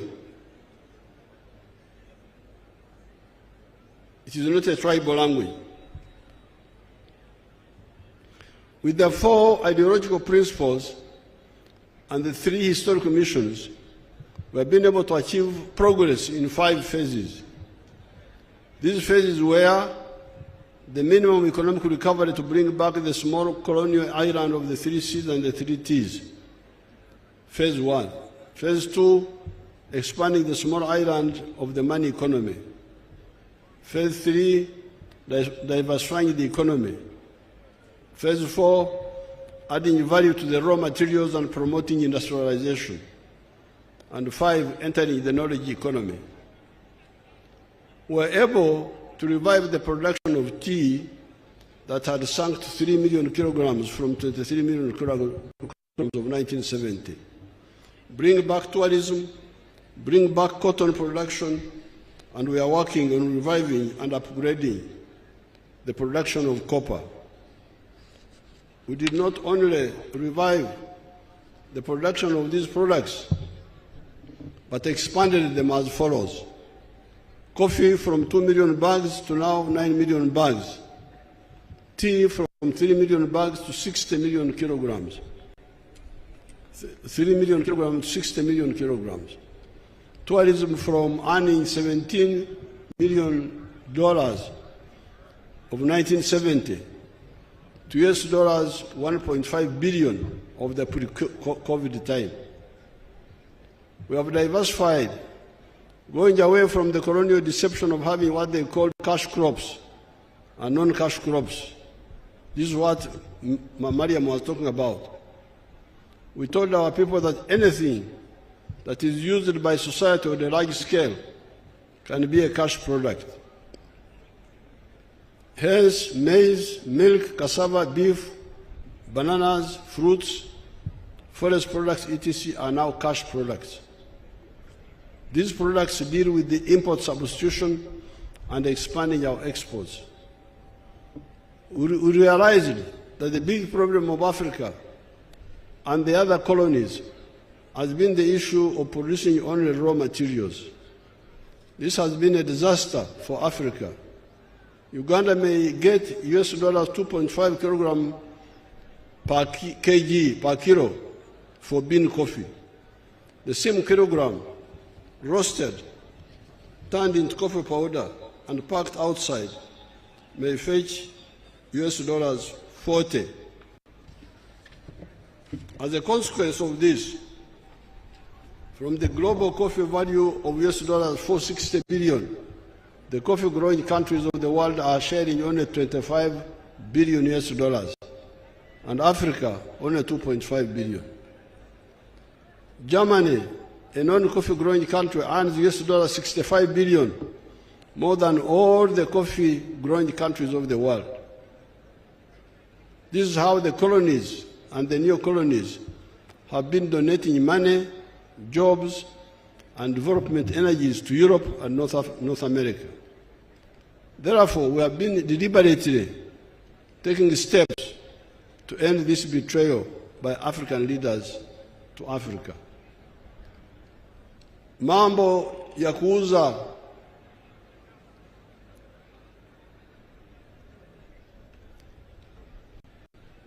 raw materials, ikigambo kye nakozesa eri mu Kampala ekifaanana nga kino kyali kya omuntu okutunda amabidde. Nannyini lusuku alina amabidde mu kifo ky'okusogola omubisi n'ajjamu omwenge, ayinza n'okwongeramu n'afumba n'ajjamu kali akabatira ddala.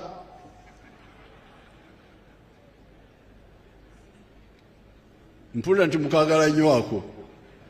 nze sikakwatako gy'emyaka 8 gye mulaba akantu ako.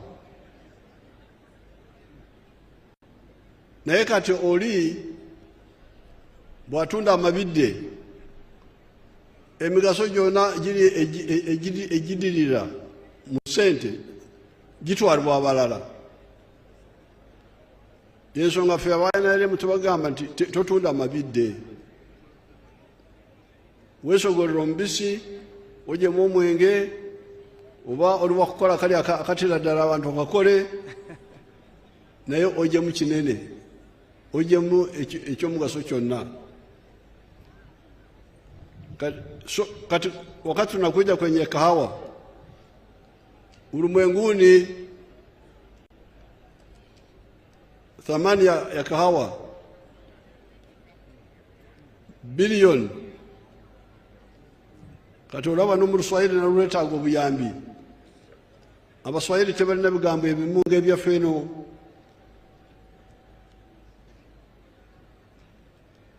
Kama sisi watu wa bara, bilioni tugiita akawumbi. Kati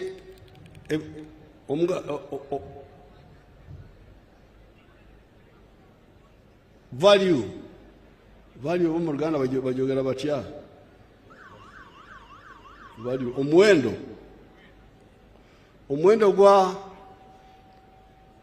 gw'emmwanyi mu nsi yonna buli buwumbi 406. Naye kwezo obuwumbi 406 ensi zonna ezirima emmwanyi, Brazil naffe ffenna tugabanako obuwumbi 25 bwokka. Muwulirize obutemu obuli awo. Omuwendo gw'omwanyi mu nsi yonna obuwumbi 406. Naye ffe abalima emmwanyi tugabanako obuwumbi 25 bwokka. Abafirika bambi bo bagabanako obuwumbi 2.5. Ate kwezo obukadde 9 bujja wano mu Uganda, kubanga Uganda tuli mu emmwanyi nyingi. Kati niwasanga ensi nga Germany etalima mmwanyi bo bafuna obuwumbi 65 okuva mu mmwanyi. Lwetalo lwemuwulira abalala lwebajereka nti ffe abaana ba NRM tetusobola kukkiriza ekyo. Tulina okukalanga emmwanyi zaffe, tulina okuzisa, tulina okuziteeka mu bupapula ffe ffennyini. Bwe tukola ekyo, omu kifo kya ekiro okutuweereza $2.5 oyinza kujja mu bilioni $25 oba okusingawo. Naye ate ebweriyo bo bayinza kujjamu $40.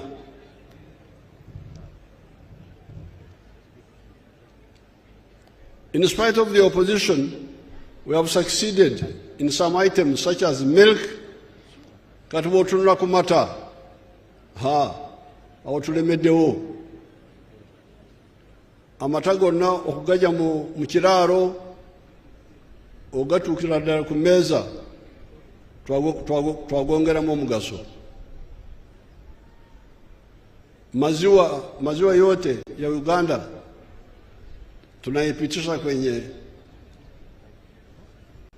kwenye viwanda kutengeneza maziwa, kuyasafisha, kuyapatia maisha marefu na kutoa vitu vingine ambavyo vinatoka kwenye maziwa, by products.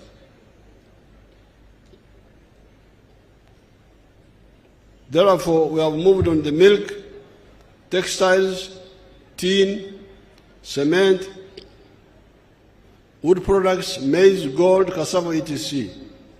We shall cover the entire spectrum of the raw materials. Our next target is coffee, copper, and iron ore. We are developing a complete vertically integrated program of these items. Finally, we have entered the knowledge economy of automobiles, vaccines, pharmaceuticals, computer assembling, and eventually manufacturing. Over bakita screen bagita batya mu Uganda. Muyinza kutulaga emotoka zaffe ez'ejjinja. Abaana Uganda kati mukola motoka.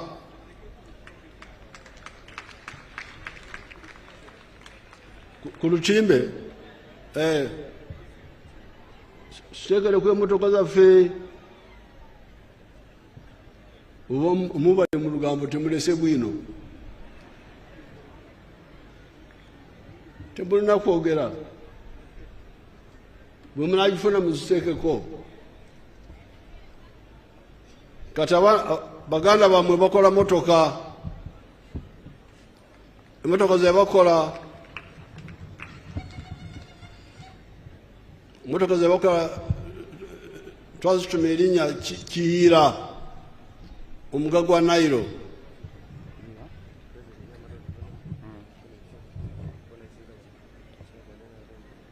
All in all, we are first of all to tackle the mistake of allowing big sections of our population to remain outside the money economy. Abakolere chida kyonka, working only for the stomach. According to the latest census data, finally 67% of our people are in the money economy. It is 33% that are still outside the money economy. Kati okuva mu kaweefube ezibaddewo eza NADS, General Sale Wealth Creation, kati ne PDM, kati kigambibwa nti amaka 67 ku buli 100 kati gayingidde mu kukola ssente. Naye tukyalina amaka 33 ku buli 100 agakyajeemye.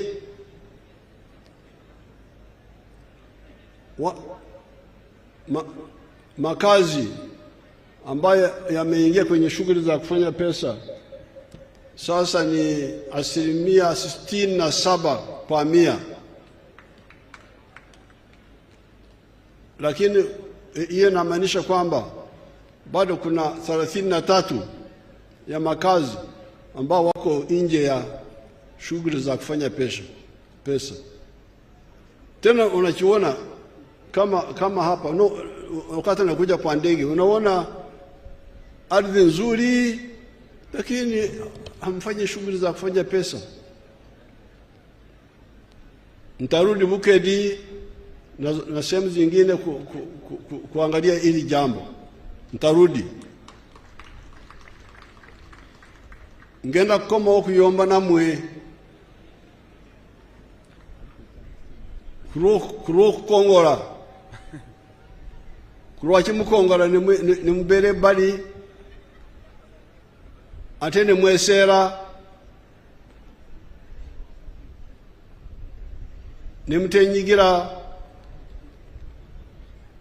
mukaweefube okukola sente ne mulera obwavu mu maka gammwe. On account of these measures, it is estimated that by the end of June 2025, of the end of this financial year, the economy of Uganda will be $57.57 billion by the exchange rate method and $163.3 billion by the PPP method, even before we start getting our oil out of the ground. with the vigorous implementation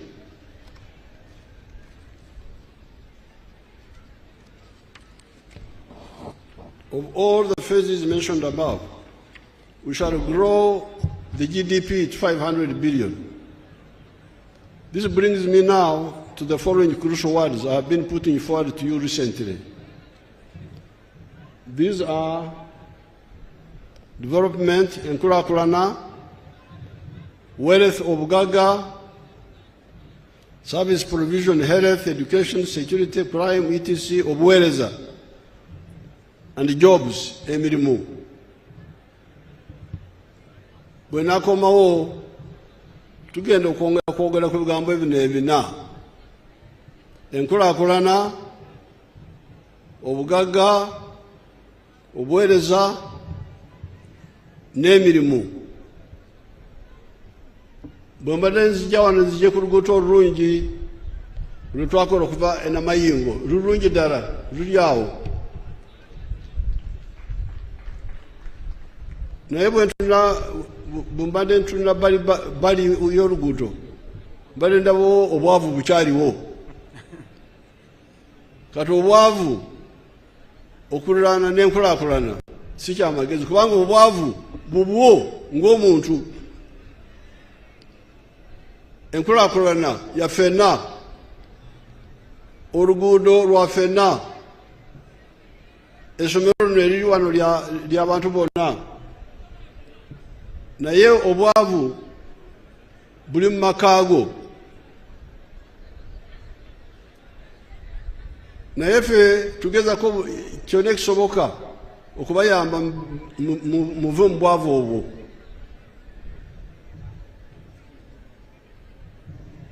Ate bwe mukola eby'obugaga bye bizaala emirimu. Bw'oba olunda embizi oba enkoko, bugaga bwa muntu. Naye ogenda kusanga omuntu oyo akozesa abantu 10 mu faamu egyo. Ekitegeeza nti agikola ne mukuba kyeyo. Yembeera nyina ndyagadde mukole, abasobola bwe basobola okwenyigira mu by'obugaga bagenda okukola emirimu, ate emirimu igenda kusinga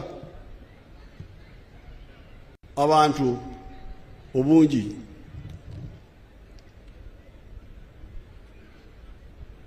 Public service jobs are only 470,000. The majority of jobs, therefore, must be in the private sector.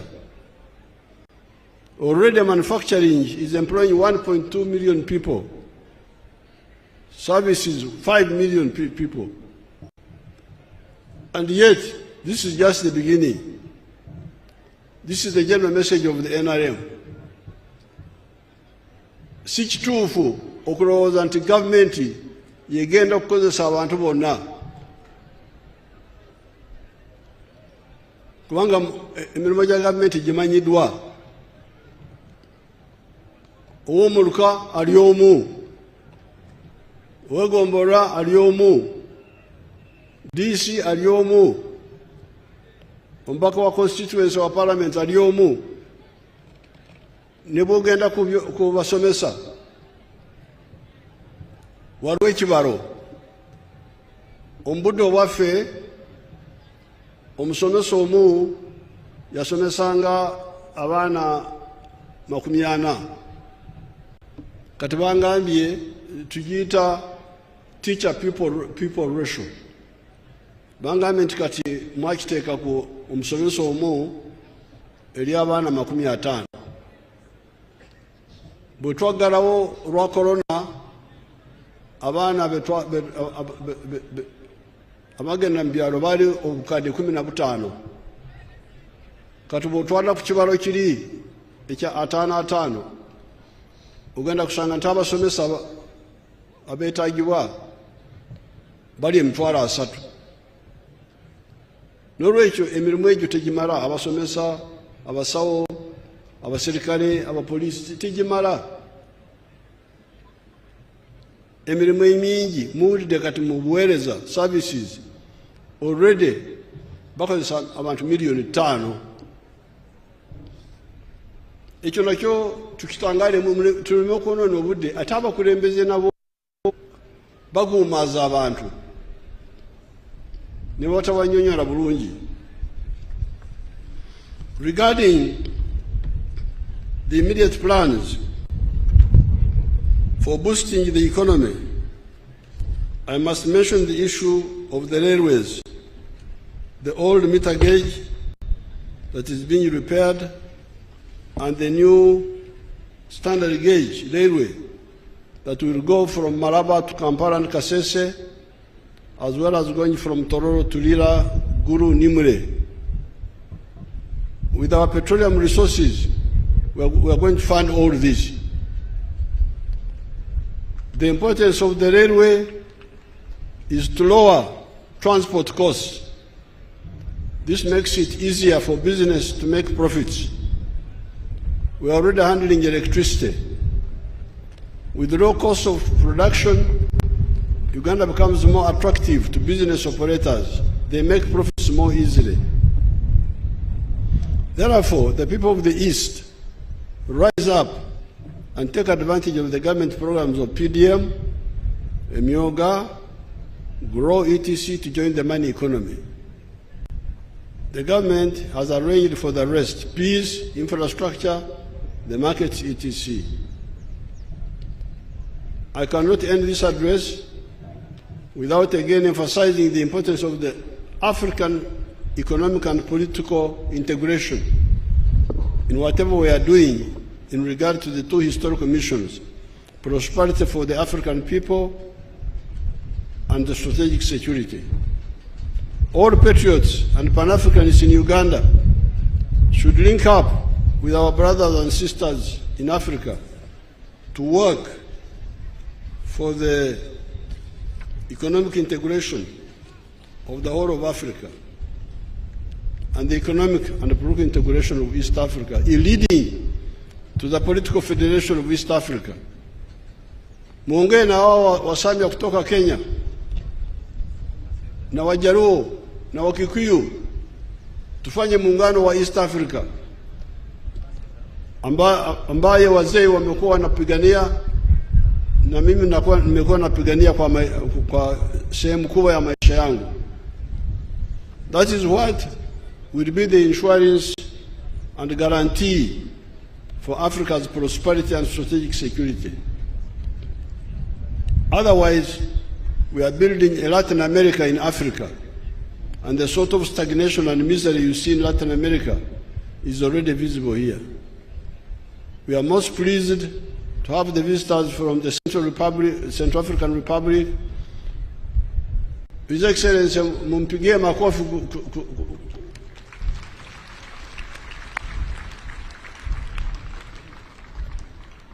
The Republic of Liberia, our daughter, the former Vice President, and our ndugu zetu wa Kenya, kutoka Kenya. Wa Kenya mnakaribishwa. Thank you for coming to join us. We are always ready for the Pan-African's effort of integrating Africa economically and in some cases politically. I thank everybody. Thank you very much. Omusamya President Yahamada okulomaloma abolera ati kuicha okukyusa byalomalome kutobibisya mu bwangu muno.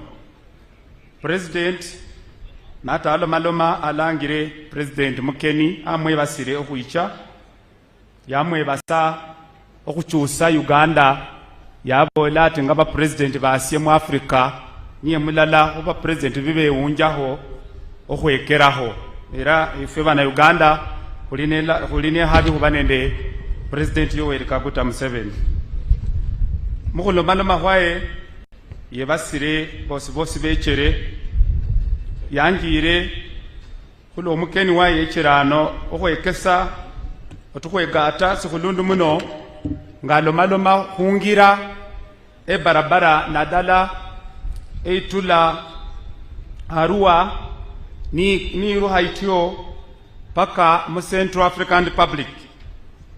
Yabola tirwe barabara indi tula Southern Sudan yosi abandi banyala babitiraho bola Central African Republic ngasiyeke sambwe engira ni cherima abana Africa bose basobola oholera lala mungenda nende okesa ebya makusi kabwe abolere kwesho ati acho kubona Uganda Airline endege yefwe yabana Uganda okubona mbo yikulaho olukendo olucha mu Central African Republic nene ndege ekinyala kyakinga bya makusi kutusa mu Uganda ohuyira mu Central African Republic yebasire komanda wa mae kula paredi mu bwenano yabola ati amaye kalibuya kula komanda muyaha musyo kuboneraho abolera ati paredi mwayiwenenge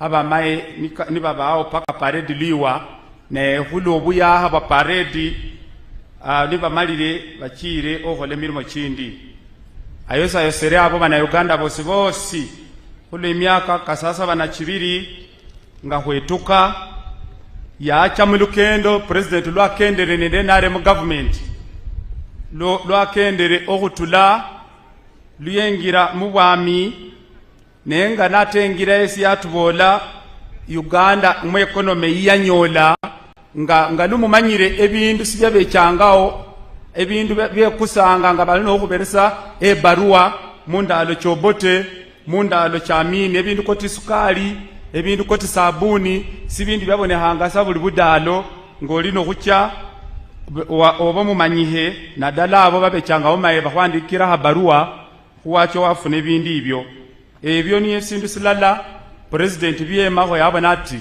natacyuse syalo sino nga abitira mu bindu bya lomalome hano binjo kubekesa abolera ati munkaga mubiri abandu bali nga bakendera kusende man economy bali bandu mwenda humya bongane abandu cyenda mwemu bosi bali bandu batadiranga hesende nenga balima balya nga lwabolere oholera enda yongane enda lecho president natechaho esyalo salisenyasi hanga siriho obutuki buhumanyana obwedini nende obwa bahaye na okusosola bahaye na basacha nende mubandu kumanya oti eoli munesi eoli muganda eoli omunyankole ebindi ibyo becha byatabula abana Uganda ngefo syo hweunja omudama kwefwe esitugata silalanisi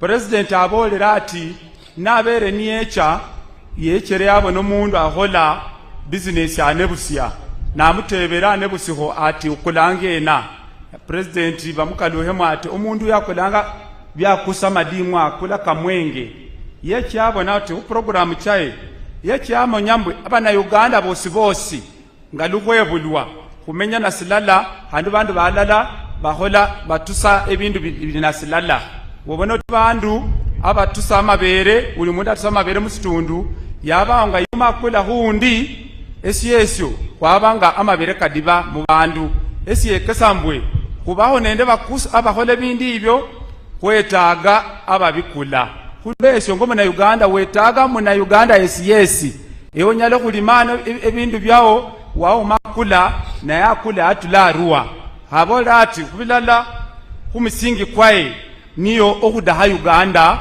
okuba patriotic yabola ati patriotism esi okubiri yabola ati uli mundu mu Uganda nahengao okulima okutuse bindu okukusa akatali mu Uganda sihamala sakira abola ati kwetaga abasiyefwe ebe byalo bitulwanirano Kenya, Tanzania, Sudan, Congo, East Africa and kwetaga Africa kuba kwetaga bandu banyalo khosesa bindu byefwe ebingi muno handi fwese kwakule bindu mu Africa yosi kulwesyo abolera ati niyecha mukinana mu mukaga yaliwo ebyamale yabikyuse ne mu Luswahili kandi singicha obikyusa kuloba obwire budidi yabola ati esindu sikulundu siene nani saa kino abana Uganda ni bamale okubona mbo bali na hatale balukula baluku otuse bindu na handi balukusa ebindi ibyo byongane sibinyala okutukyusa obulamu bwefwe esyo okuboneraho emwanyi kulima muno emwanyi kutusa muno mabere n'enyumao sikubere nukufunamu kulokuba efwe kubukule bintu bino nukubikusa nga lukubifuna ate president abola ati bintu bino nukucha kwabyongera mu mutindo bicho kutuhonya okufuna esende enyingi abere syo kuboneraho ati esyalo koti Germany abantu sibalime emwanyi naye kulokuba babukulange emwanyi kyefwe ne bakitamu bakyongeramu omutindo niyo balala obahira ofuna mu sende kyemwanyi efe Uganda bahira emwanyi abalime emwanyi ohira Germany kufuna esende kitola emilioni ndala ebilioni ndala ya dola uli ku milioni 900 ate Germany sayongane musi okuboneraho ifuna ebilioni 65 ate yo ikhosese emwanyi kyefu kyuba lukukulirano yabola ati esyo okubiri amabere niyabona ati mabere abantu bali na mabere mangi muno yabona ati mabere musimanyire kafa mangu handi bandu abakakula babadidi yabola okwongeramu omutindo nabwe ebindu bingi muno ebituwa byonyala atusa mu mabere yabola ati silala ku bindu government biholere binyala okhola niyo limengira okuleta masanyalazi okuleta machi eyo ni alangire ehulahulana nehulahulana yongane sileta bugaga esindi sitokuleta obugaga niyo omundu wabuludalo okhosese ehulahulana government yale iiretere engira government iiretere obisya kusine sya makusi otesende musawo amasanyalazi okwakhosese otye kudisanye government ikhole mulimo kwayo efwe ngabana Uganda ngabasami abagwe fesi kube nende umulimo kwefwe yabola ati bindu bilala byaleta usyalo kuno niye ndola muwene kubere nende ndola lufanyuma lw'emyaka 5 kuba nende ndola abakulembeze bacha mu bandu baba banyonyola abantu babasima oba bahola nga lubaba nibadahire abolere ati esindu syokwerinda sindu sokulundu muno hani nga esyalo silala syongane sisinyala okwerinda syongane sidaha ebyalo bindi kuloba obyokwerinda werinda asyano werinda mumbewo werinda akulukulu webiresira werinda kunyanja so ebyo byosi ngesyalo silala syongane sonyala woseresa sakira kwetaga basiefwe abe byalo bindu kutalala makesi okubona mbo kwerinda wabona mbo yuma abantu batwingiramu bosa ku bandu befwe obudinyu abolere ati ebindu koti emirimo sikimala government iri n'emirimo emitwalo kanene nde musanvu naye abana Uganda abadahe emirimo bangi muno kulwesyo emirimo kukyokifuna kutye emirimo kukyokifuna ni government nga lwiruholanga iti okuyamba abaletane sende kyabwe otawo maholero okuberesa abana befe emirimo yabola ati eyo sekta eyo okhola amaholero already iruberesa abantu emirimo emilioni 2 no comparing nende emitwalo 7 abakosi ba government bosi notero hotula kuba parish chief kuola kulu fwesi ihuli kuba member ba parliament so ekyo mirimo sikimala yabola ati sindu sinyalo kuleto mirimo niye bandu kwekosesa government yaleta program nyingi muno omuli PDM omuli emyoga omuli esende kibaletere kino kyabahaye ekya grow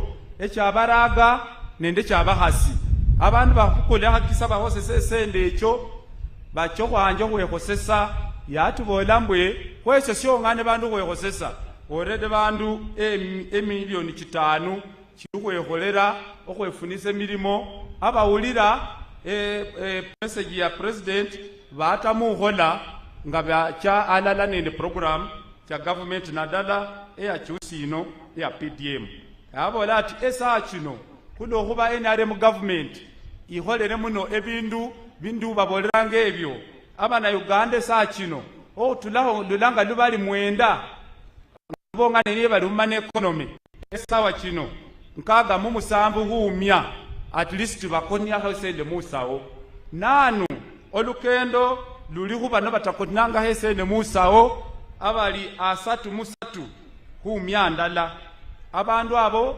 bosi kudaho badireho kubone mbwe bayombaha banjo otuza okonyese ne musawo abolere atalucho kukaluha achokukaluha ebukedi yosi aikendemu abasimuse abone budinyisi nabo muri kubitamu wakubade government ikesero kuleta program kino government iretere kulahulana iretere masanyalazi iri mirengira iretere machi ibabere sende chokwe kosesa mu PDM na kusina njuha handi bano makomika datu kuba datu basidongere enyuma so ohonyo eno manuma ibere a president amali senabo ola ati simbi syacho tahesira nanu niyo engenda ererwe egari yomosi alukesaho government okuteresa egari yomosi halerira ejakendanga ne handi balugomba ha egari yomosi eri hosesa masanyalazi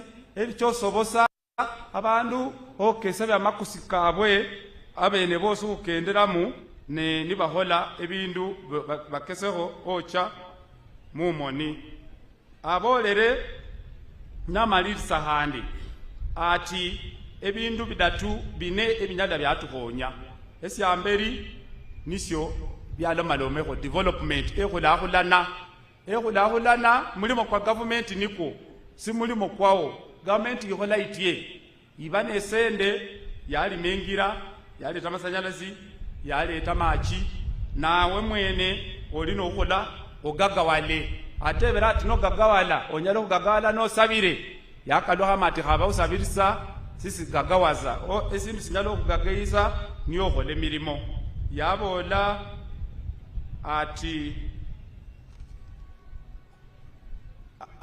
amalirise president wefe nabola ati efe ngabana Africa kulino kwegata kuno kuba nukutegata yuma lukunyala kwa malawi bidinyi byefwe sibidaka syalo silala sibidaka ebyalo bibiri abere esyo kubonera omukeni mu Burundi yalangire president wasie otula mu Central African Republic okubona mbwe ku esyo syo ikesambwe abana Uganda mufukirire Africa yegate yosiyosi niye cyo tuhonya owanje kumalawo ebidinyi byefwe ebikire obuyaha no tusereko ebidinyi byaluwo government nifuna independence mu mwaka kwa 1990 kina kaga mobili mwebale muno kale abasamya nabakedi mwena mwebale muno were abakume mumbirawo president lukalakasa mubiro president hadi mumusangalire simba ulira president Museveni Abeyo yoko basa kutumuna mwereso bululu 2026 amina.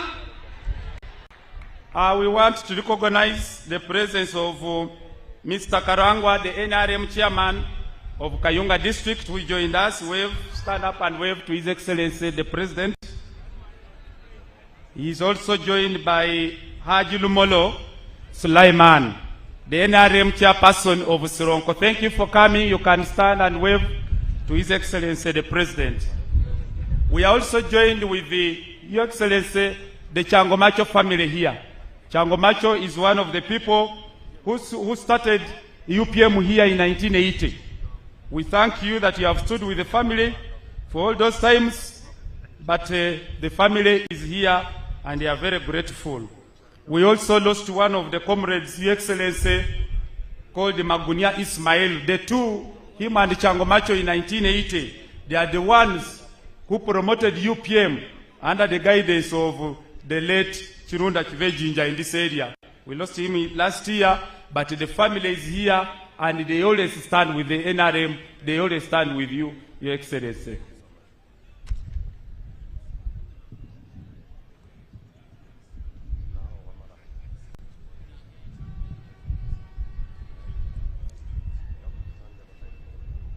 In a special way, Your Excellency, I want to thank you for the parental insight through your speech, full of guidance and wisdom towards achieving socio-economic transformation to the citizens of Uganda as a sign of securing their future.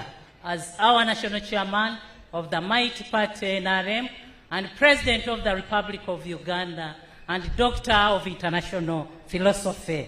Your Excellency, in the corridors, sir, during your speech, the people of Busia and Ugandans appreciate your intellectual presentation and are requesting you for presidency come 2026. They will give you the votes, Your Excellency.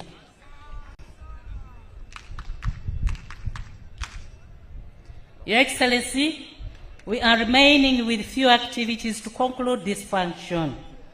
One is the award of honors and 2 entertainments plus 1 of your musical, but with your permission, and since we are at the border district, sir, allow me invite 1 of your musical to entertain your guests in the border language.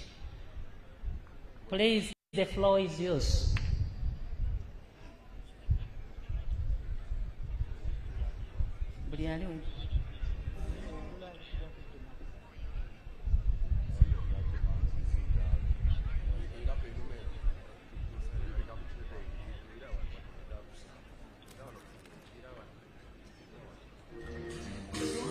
Kute Museveni, minipige magoti. Tena, Rais wa Jamgano wa Uganda, mchapakazi achoki, kuwa anahepinga nani. Ametuvusha vikwazo, uwewe nami, ona Uganda na voijenga, vaibweliwa. Fulai over inajengwa, daraja pale na ilo, airport imesha jengwa. Acha nikupongeze kwa hata Uganda. Zidi baba nikupongeze kwa Ntebe Kisipesi. O baba, basi vile atamchukua kula zangu 26, basi wa mwaka wechuku. Mpole mtu wa dini ajachoka, tunashukuru. Amejenga tena mgongo, ona jinsi inavyopendeza. Museveni tupewe nini, vilokufa eka vifufua. Karudisha nizamu serikalini, watoto kusoma ni bule. Pili na mshukulu kwa mafuta kule Oima. Sasa hivi yanachimbwa, Uganda yetu iko safi. Vile vile na mshukulu kwa COVID kutulindaga. Wengi wamekufa kutokaga uko China mpaka Tanzania. Obugalo bwa muzeyi buliwo, kujenga tama hospital. Baba sante tena ndo vile kujenga Uganda ka Dubai. Obugalo bwa jaja buliwo, mikono iko wapi? Mikono juu. NRM hoye! Mama milo baba wanda iko wapi? Mikono juu. Kushukuru sana Rais Museveni. Asante kwa kutulinda COVID kutokufa. Atana kule yangu baba vile tena tachukua. Nakuombaga vile bila shaka baba tachukua. Acha nikupe akul baba Yoweri Kaguta. Jembele tutoka Ntungamo, kazi unawezaga. O baba, basi vile atachukua kula zangu 26, basi wa mwaka wechukua. Hata sote wana Uganda tusimame imara, ili tuweze kuchapa kasi, Uganda yetu isonge mbele. Janet Museveni nawe simama imara, ili tuweze kuchapa kasi, Uganda yetu isonge mbele. Oh, Jeno Salim Saleh nawe simama imara, ili tuweze kuchapa kasi, Uganda yetu isonge mbele. Nawe simama imara, ili tuweze kuchapa kasi, Uganda yetu isonge mbele. Pia vile simama imara ili tuweze kuchapa kazi. Uganda yetu isonge mbele. Creation nao simama imara ili tuweze kuchapa kazi. Uganda yetu isonge mbele. Milenyote tena simama imara ili tuweze kuchapa kazi. Uganda yetu isonge mbele. Hata PDM vile tena tusimame imara ili tuweze kuchapa kazi. Uganda yetu isonge mbele.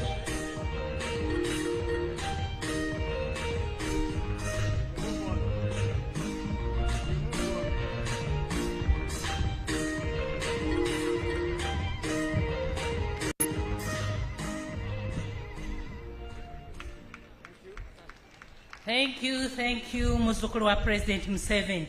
Your Excellency, allow me to introduce to you the Omukama Ruhanga Wobshobos Bisaka, leader of Faith of Unity, and you can hear his delegation is here, Your Excellency. Your Excellency, sir, and with your permission, allow me to introduce to you my colleagues, the Honorable Ministers and Honorable Ministers of State. Can you please stand and move forward and wave to His Excellency the President? Honorable Ministers and Ministers of State, please stand and come forward.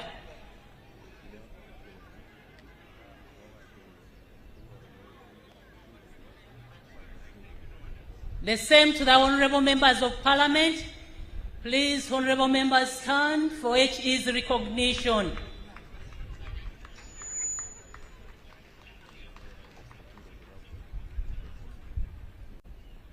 The religious leaders, honorable religious leaders, can you please stand and move forward?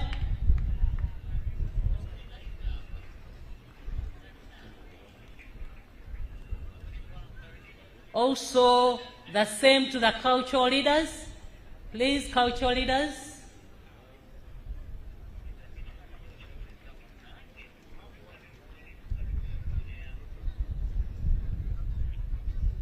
Your Excellency,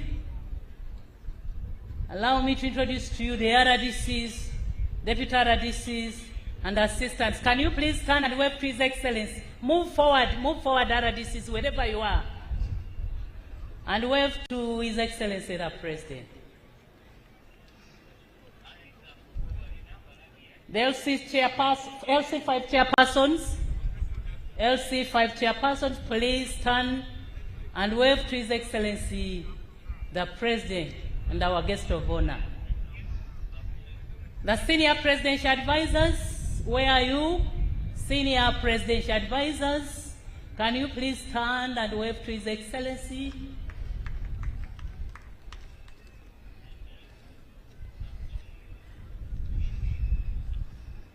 Your Excellency,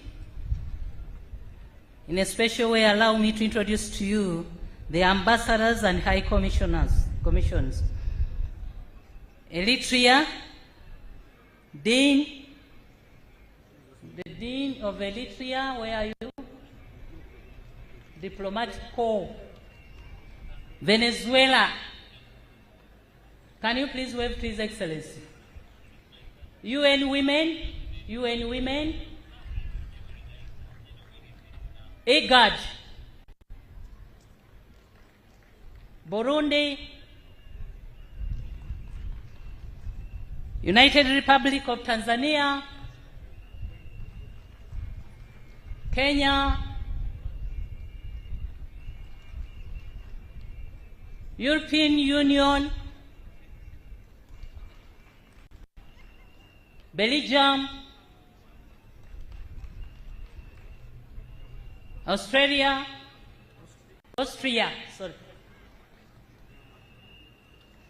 France,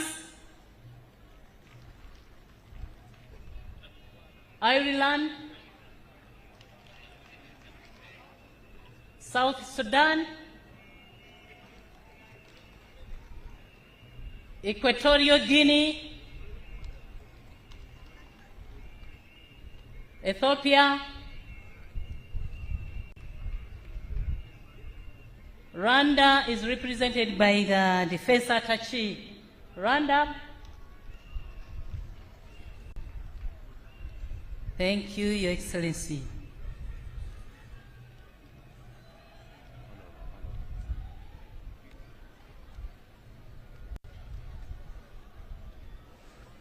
Thank you, Honourable Minister.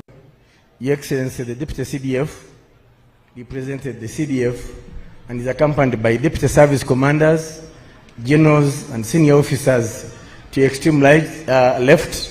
I request they stand up for recognition, sir.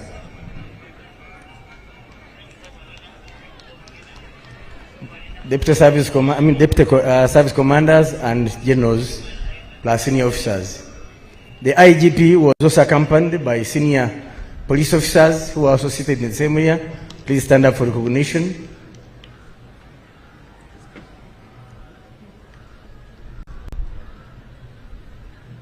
The Commissioner General of Prisons was also accompanied by senior officers from the prison service. Please stand up for recognition. Thank you very much. Your Excellency, may I have your permission to invite the Master of Ceremonies for the Chancery to present to you the awardees of this year's Independence Celebrations Anniversary for the various medals. Major General George Igumba.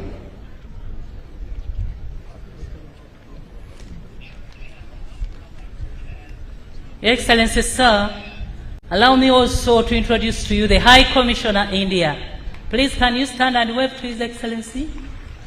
Thank you. And also that of Algeria.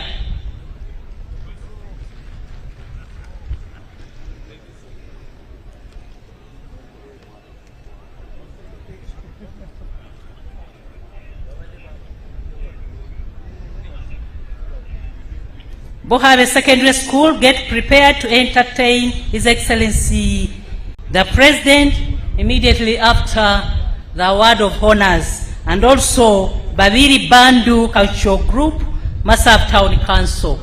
Thank you.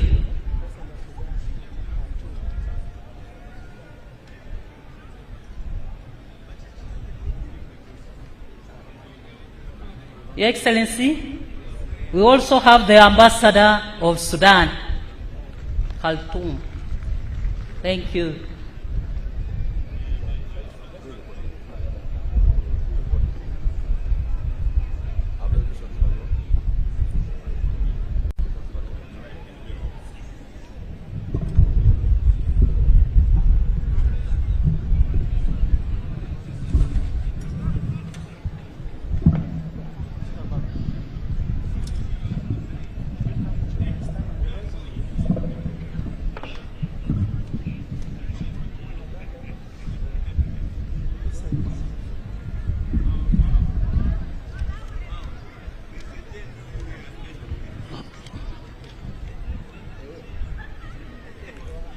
Your Excellency, the President of the Republic of Uganda,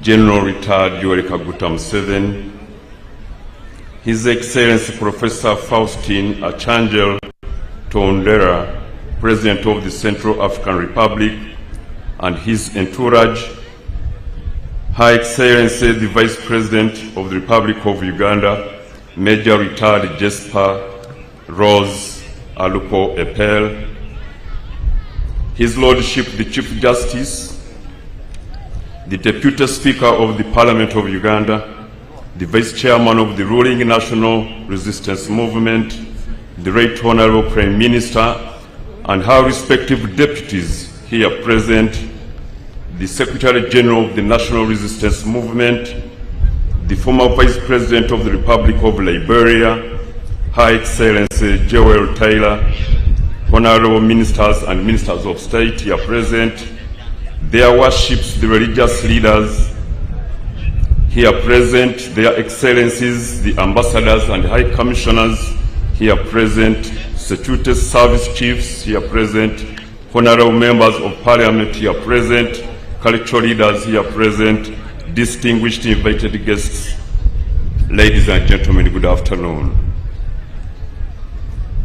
On today's auspicious occasion of celebrating Uganda's 62nd Independence Day anniversary, His Excellency the President of the Republic of Uganda is pleased to recognize deserving citizens of Uganda and other persons by award of medals of honor. To make the presentation of the 40 of the beneficiaries is I, Major General George Igumba, the Master of Ceremonies for the Chancery. Now, therefore, in accordance with Section 3, Part 2 of the National Honors and Awards Act 2001 as amended, His Excellency the President of the Republic of Uganda has approved the award of medals to 40 persons, among whom 5 are female, during this year's 62nd Independence Day anniversary celebrations.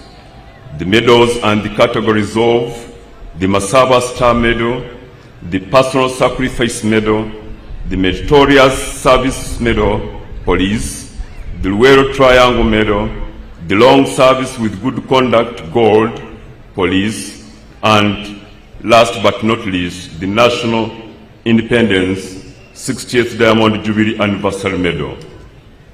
The names of the 40 awardees were duly considered by the Presidential Awards Committee of 9 eminent persons, with Honorable Beatrice Wabdea as chairperson and Hajat Zamina Malole as secretary, under the aegis of the Minister for the Presidency, Honorable Mile Babirie Babaranda.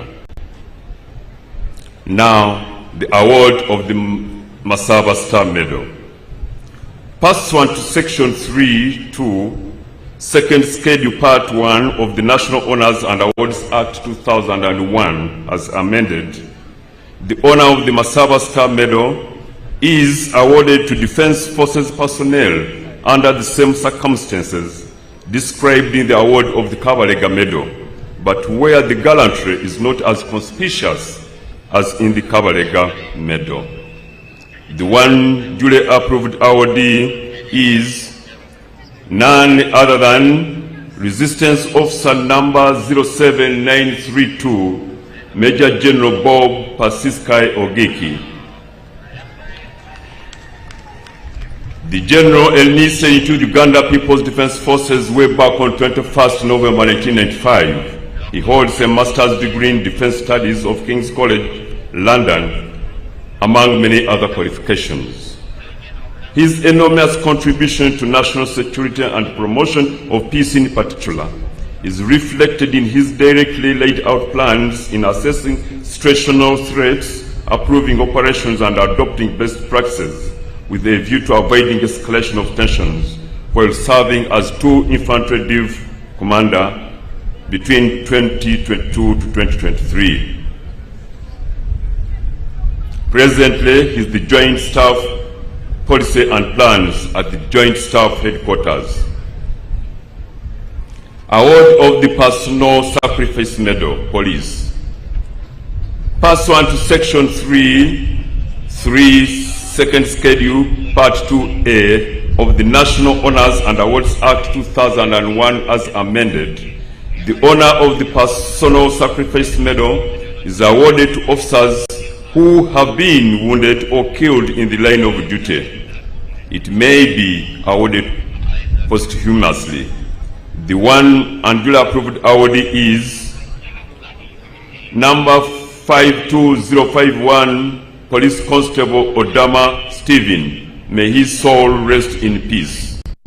PC Odama Stephen joined Uganda Police in 2006 as a special police constable.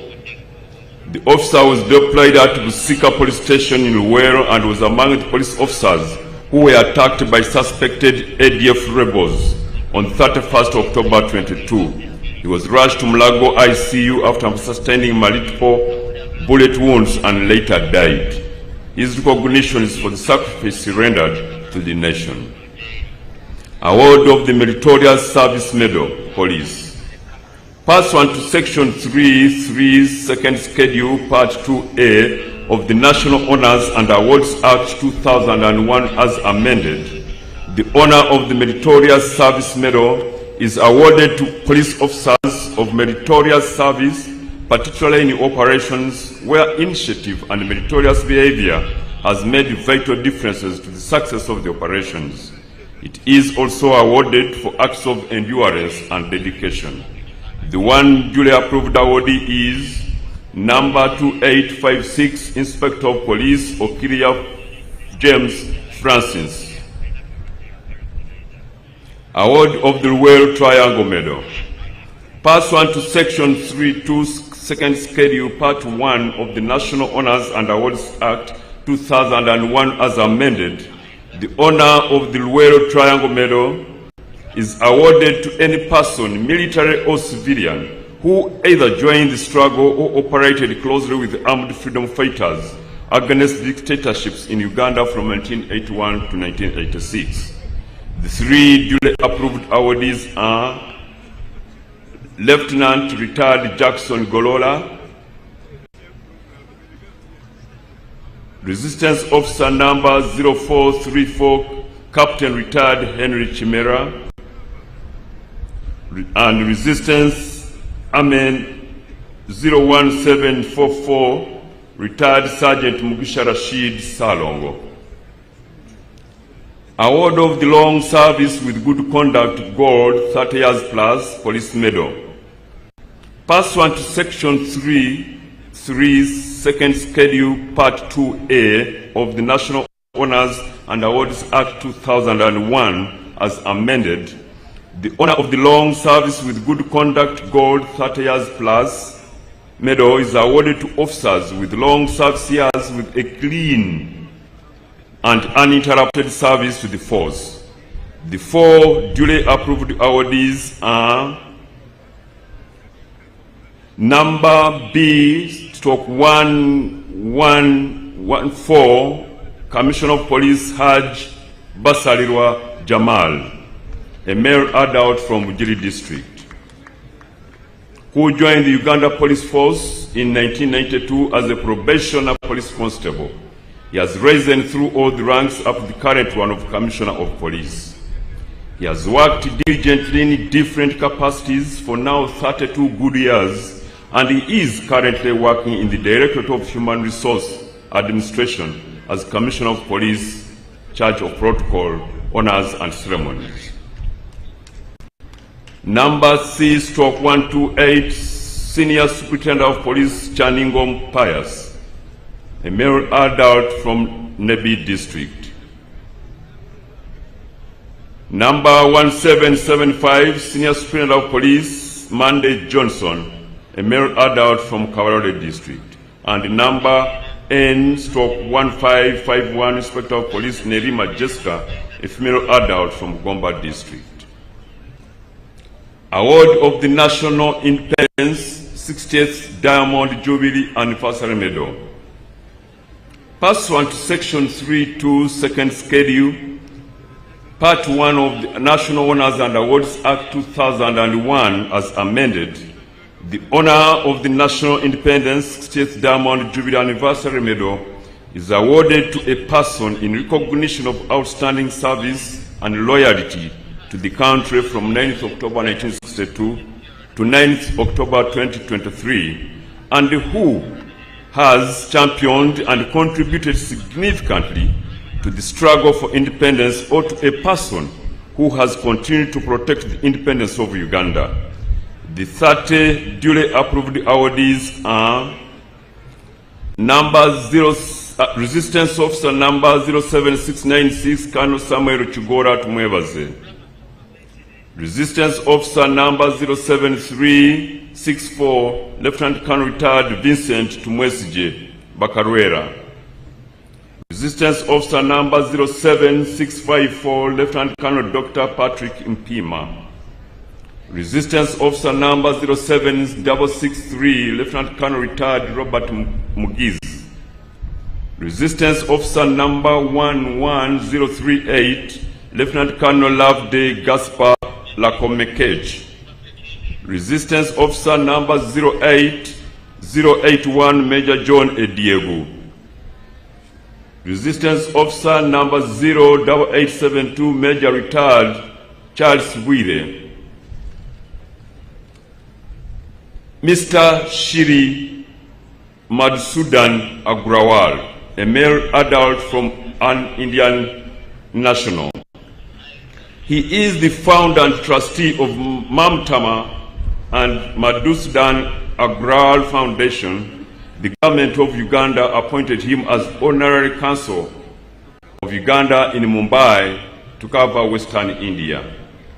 He has demonstrated an unwavering commitment to fostering bilateral relations between Uganda and India. His efforts have significantly enhanced trade investment and cultural exchange between the two brotherly countries. Mr. Agrawal co-founded Ajanta Pharma Limited, took charge of its exports and expanded it to over 30 countries. He started with a singular objective to serve global healthcare needs through empathy, innovation, and technology. His vision was not only to make an organization of repute, but also to fulfill the unmet medical needs of the poor. Next is Mr. Odong Moses, a male adult from Otuke district. Engineer Dr. Manyindo Benezeri Musana, a male adult from Kabarore district. Mr. John Chintu, a male adult from Itiana district. Mr. John Chintu, a male adult from Itiana district. Mr. Eddie Kiria, a male adult from Namutumba district. Miss Achan Rose Evelyn, a female adult from Amuria district. Miss Mwaka Charles Elizabeth, a female adult and a German national. Popularly known as Mama Donna, Mwaka Charles Elizabeth is a German-born national who has worked and lived in Uganda for the last 36 years, since 1988. She first worked as a nurse at Salem, Uganda in Mbale district, before shifting to Mbale Crisco Health Center in the early 90s, where she played a pivotal role in providing health care, prenatal and postnatal services to both expectant mothers and mothers. Next is Mr. Mwaka Erasmus, male adult from Lamsungwa district, who is the spouse to Charles Elizabeth. Mr. Kawoya Innocent, a male adult from Masaka district. Sister Rose Nelima, a female adult from Umbare district. Mr. Meta Pareshkumar Ratlar, a male adult and an Indian national, who is a philanthropist and a social community worker, serving underprivileged Ugandans as well as people in distress. He provides specialized health care for the underprivileged in various Ugandan communities. He spearheaded the transformational and humanitarian initiatives in Uganda's most remote areas, mainly focusing on increasing access to specialized health care for underprivileged infants and children. Next on the list is Mr. Erin Lange, a male adult and an Austrian national. Musei Erin Lange is a former Austrian bank employee and politician who studied at the University of Vienna and worked at the Ministry of Social Affairs from 1949 to 1955. In 1973, he joined the government as the Minister for Transport. In 1977, he became Minister for the Interior, and from 1983 to 1985, he served as Minister for Foreign Affairs. In 1985, as Minister for Foreign Affairs, he facilitated the entry and residence permit for His Excellency the President of the Republic of Uganda in Austria. In 1984 to 2000, he served as the second honorary president of the International Handball Federation.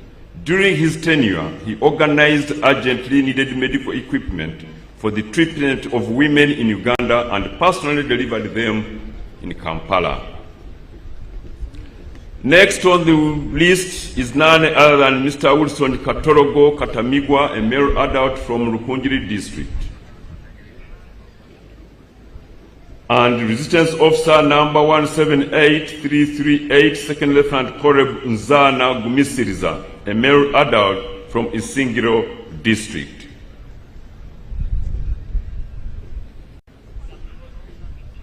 Mr. Chris Oriema, male adult from Zombo District.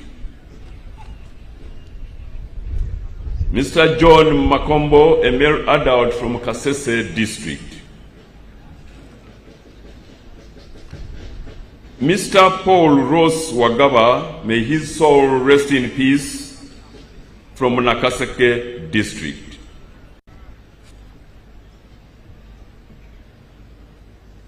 Next is P/M number 364, retired Senior Medical Officer Dental Muhere Penina Joy, a female adult from Rwanda District.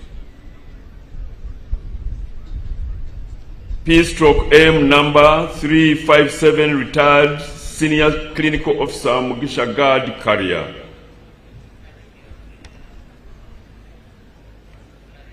Next is P/L number 100, Lubowa Dennis, Instructor Grade 1.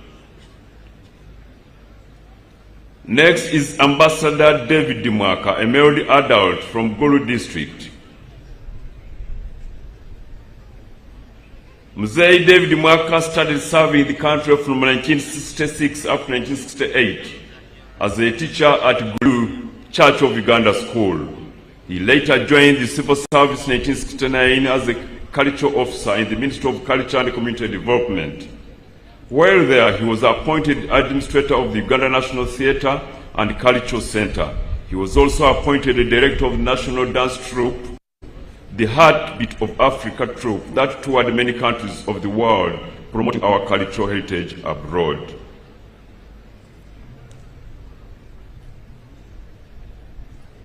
Next on the list and last, Your Excellency, is none other than K number 2196, Assistant Inspector of Police, retired Kanapulia Dominic, a male adult from Mpigi District. He did join the Uganda Police Force in 1974 as a probationer police constable. He rose in ranks up to the rank of Assistant Inspector of Police, at which he retired in 2017. During his time of service, he worked in different police units until when he became a police driver and deployed in the Vice President's office. One of the most outstanding parts of Mr. Kanakulia's career is that he has been the official chauffeur of their excellencies, the Vice Presidents of Uganda, from the time of Honorable Chintu Musoke, Honorable Wandera Kazwe, Honorable Gilbert Mukenya, Honorable Sekandi, to the current one, Her Excellency, retired Major Jessica Alupo Epel. Your Excellency, that marks the end of my submission. I do thank you for your kind attention and patience. For God and my country.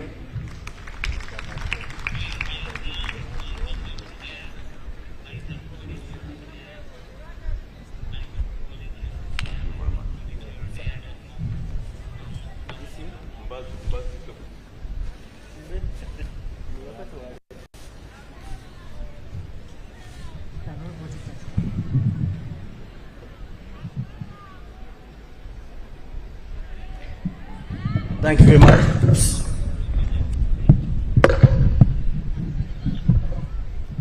Thank you very much.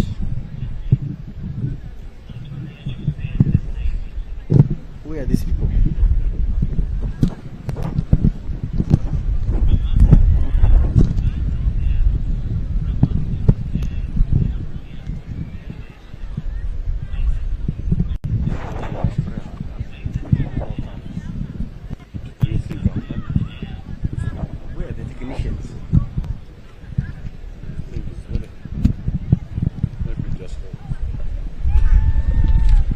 Thank you very much, Mr. General George Igumba, Your Excellency, sir. Allow me give you some statement. The talking has been a lot. And I will invite Buhobe Senior Secondary School. Buhobe Senior Secondary School. If we are not here, okay, quickly.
Thank you very much, Buhobe Senior Secondary School.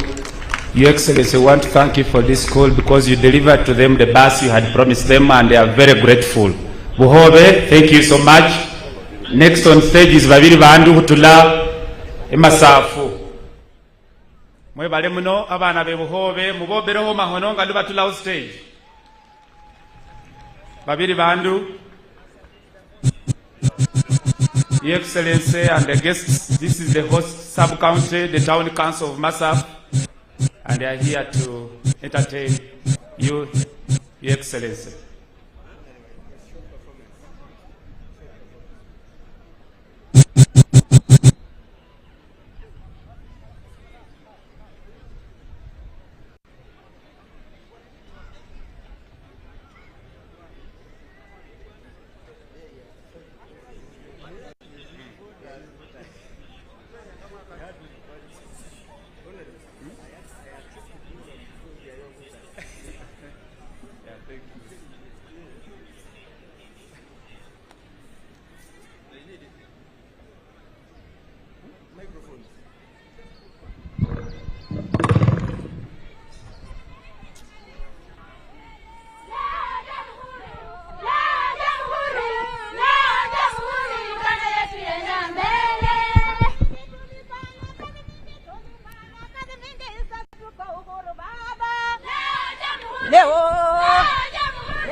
Tulitezwa na wasungu, tulifanya kazi mingi, sasa tuko uhuru baba.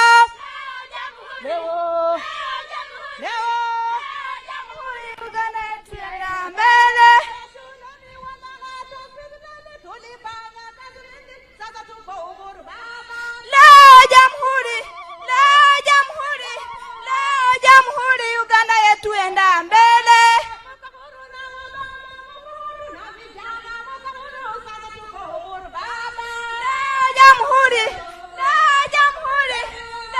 Jamhuri Uganda yetu enda mbele. Amani.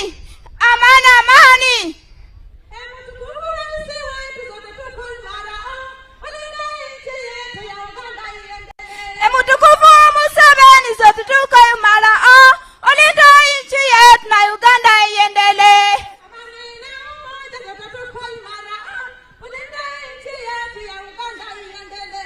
Amani na umoja sote tuko imara, olinda nchi yetu na Uganda iendelee.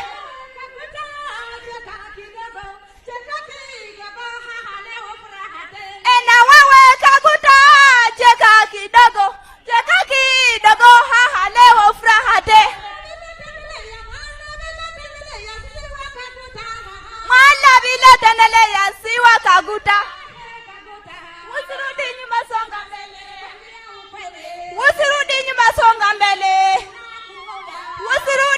songa mbele. Wana Uganda wote tumusifu, ni Kaguta kiongozi kipafu. Na wagonjwa wote tumusifu, ni Kaguta kiongozi kipafu. Wanafunzi wote tumusifu, ni Kaguta kiongozi kipafu.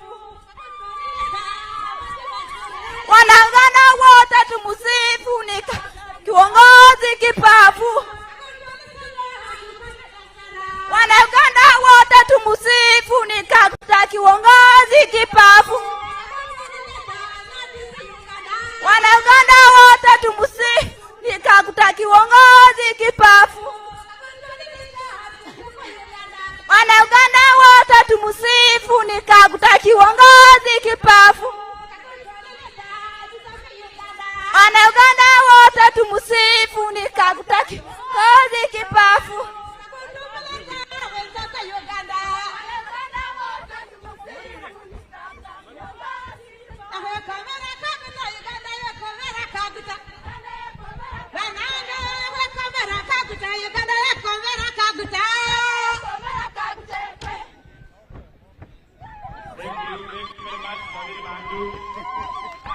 Your Excellency, Magiri Bandu is unity.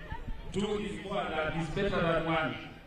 And this is what you have been preaching, Your Excellency, in terms of collaboration, in terms of grouping, that we need to be in numbers to achieve socio-economic transformation. Thank you very much. Next, Your Excellency, is retreat. And I'm inviting the band to do what they do best. Band.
That marks the end of this year's independence celebrations that we have held.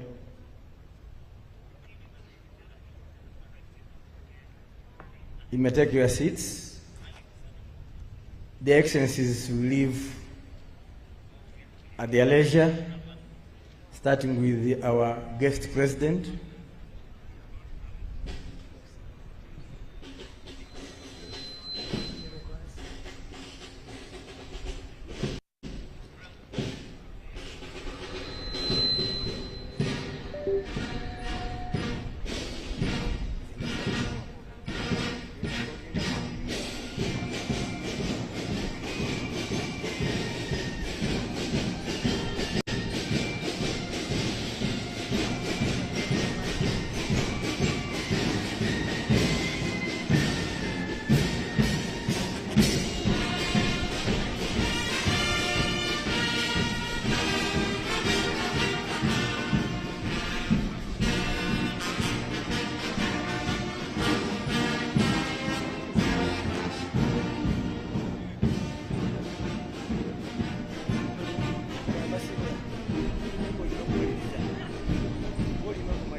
Will leave at leisure. Other guests depart in reverse order of their arrival. May the good Lord accord you, Your Excellency, and your guests the traveling masses to your respective destination together with our guests.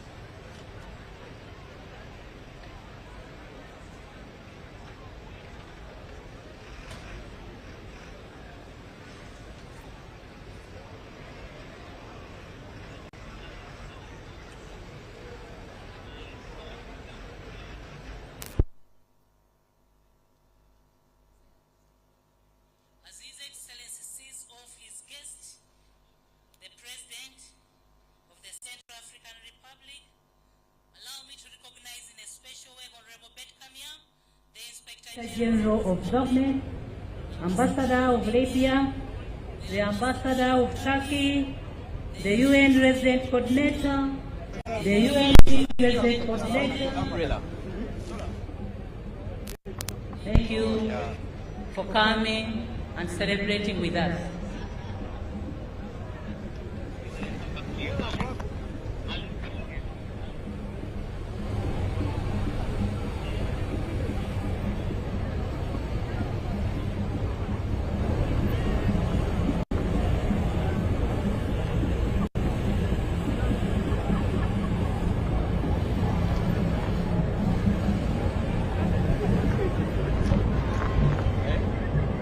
Other guests, please wait for your turn of departure while seated.